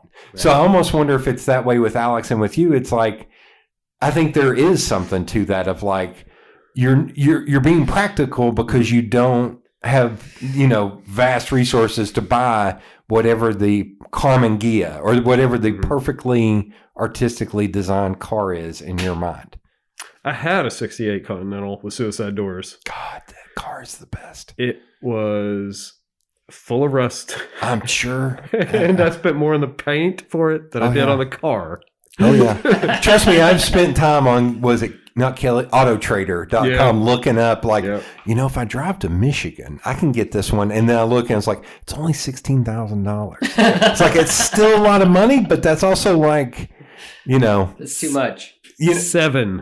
7,000? No, 7 miles to the gallon. Oh, yeah. 7. So that's why I got the Yaris. That's how I can do that. But that's what I think of when it comes to like that. And I was curious with you, like if it's the same thing, it's like, just because that doesn't mean that. It could be that there is something from the past that is influencing that you like more than what is. Because look at the Tesla truck. The Tesla truck is the most ugly looking piece of shit. It looks like a truck designed by the people who design vehicles in, I was going to say Tron, but no, the cycles are fucking awesome. I had the same thought when I saw it. Yeah. However, I did another friend of mine who's an artist, Ben Arnold. In case he happens to listen to it, shout out. Shout out to Ben Arnold. Yeah. He sort of reiterated back to me something that I think Elon Musk had said. So when you're trying to in the digital environment within a synthetic environment, you can allocate resources towards like the visual quality of an object or its performance. Okay. And so a lot of these games, like these video games that we played in the 90s, like the mecha games or mechs, those kind of games, they're like low polygon visuals so that they could put more resources towards the performance of the object. Right. And that was a sort of the Cybertruck was a nod to low polygon Okay. visuals In my brain, I'm thinking of, yes, because a 69 Camaro SS can't corner worth of shit. right. But like whatever these ugly ass Fast and the Furious Hondas Yes. are that I think are ugly as shit, but they can turn on a dime. Right. Like it's what you're saying. Like Yes. where do you want to? Where do you put your resources? Yeah. Yes. Okay. So and that's how it was proposed to me, that the Cybertruck It's was still a ugly nod as shit to towards. me. Yeah, it's still ugly. I agree. It's very Minecraft. ugly. That's a better example. It was designed by the people who designed Minecraft. So here's what we'll go out on. If there's if there's some 12-year-old kid sitting there listening to this, and God love you that you've made it this far and listening to a bunch there of aren't any. idiots. Who's No offense, myself included, and at the guilty the as head. charged. Yeah. What would you tell that 12-year-old? 12-year-old? Yeah. Tony, you have to go first. Oh man, really? You're only saying this because my parents are teachers. I'm just gonna make sure that we don't copy each other. Oh, I was gonna copy Same- you, so same you go thing. first. Wait, that's what you're going to tell them. Just copy the other person. Man, there's not any 12-year-olds listening to this. I hope not, because we said the F word. Yeah. Yeah. 12-year-olds. Oh, here, while you're thinking, yeah, I'll you're tell you right. the story. Yeah. My parents, when I was growing up, would let me watch anything with violence or cursing, but if it had nudity or sex, I had to turn my head. So I knew what the C word was when I was 5 years old. So not what it looked like. So kids do not end up like me. Do not this is the result of. But anytime there was a boob on screen, it'd be like, turn your head. Turn your head. But I could see somebody, I could watch Beverly Hills Cop or 48 Hours, where they said, again, going back, circling around they called him the N-word the entire movie. And that, it was like, and people got their heads blown off in that movie. But once there was a boobie, you got to turn your head, boy. You got to turn your head, boy. Your mama's going to get mad at me if you see a boob. Like, I couldn't watch Lethal Weapon because it had nudity, but I could watch, I'm trying to think of an equal film, Maximum Overdrive with Emilio Estevez, where literally a charred human being comes out of the sewer grate. That's okay. Yeah. But not boobies. But not boobies. Just no wonder that we're living in the psychological paradigm that we're in now. Gosh. Yeah. All right, Yeah. Tony, what would you tell a 12? There you go. I Speaking bought of- you all some time. Speaking of myth and narrative, yeah. Maybe it's not surprising that we're where we're at now.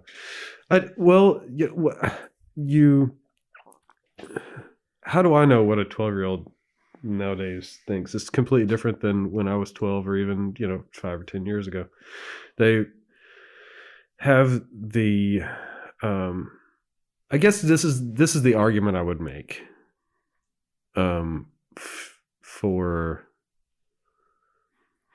for what? What am I arguing for? Am I defending my No, life just choices? what if some 12-year-old kid, if you all gave a tour to middle school and some kid was in there, some young woman, we'll throw some diversity in here, like really took a shine to what you were doing. Yeah. What would you tell that kid? There's a better way to frame it.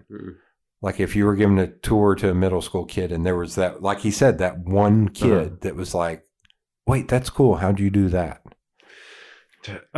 There's a million things I would say, but I think the one thing that I would try and communicate is just, find something that you love and do it honestly and passionately, and don't associate it with like negative things so that you get sick of it, Right. I would try and communicate that, because I've seen a lot of people try and take something they're passionate about and twist it, and then it gets twisted, and then they don't like it anymore. And I've seen people that don't know what they're passionate about and don't know how to find it. I don't know. I just think you gotta. It's hard for me to tell anybody else what to do or how to live. I don't care if they're 12 or 40 or 80. You gotta. We're all walking our own paths. Maybe that's what you tell them. Find the path that you feel most comfortable on. Sure, yeah, and just like, I don't know, if you if you've got your heart in something, then you're probably not wrong. You know, That's good. Again, we're making T-shirts left and right here. T-shirts, man. That's what. That's I'm in the wrong convert this business. room into a T-shirt shop. I have my default advice for anybody, Yeah. which is never do anything that you know is wrong. There's a lot Okay. of things that we do that we don't know if it's right or wrong, or Right. but if we could stop, Okay. stop doing the things we know for sure are wrong, that would be good. Sometimes that's harder than harder to follow through with. Than I don't think so. Yeah. Because I think the things that you waffle on are the things that you aren't sure whether or not they're right or wrong, Yeah. and we're all sort of sorting what's right and wrong is something we're all sorting out all the time. Yeah. But if we could just stop with I know for sure this is Right. wrong, make sure I don't do that, I think we'd Right. make a lot of huge progress. Yeah. But Okay. in terms for the 12-year-old,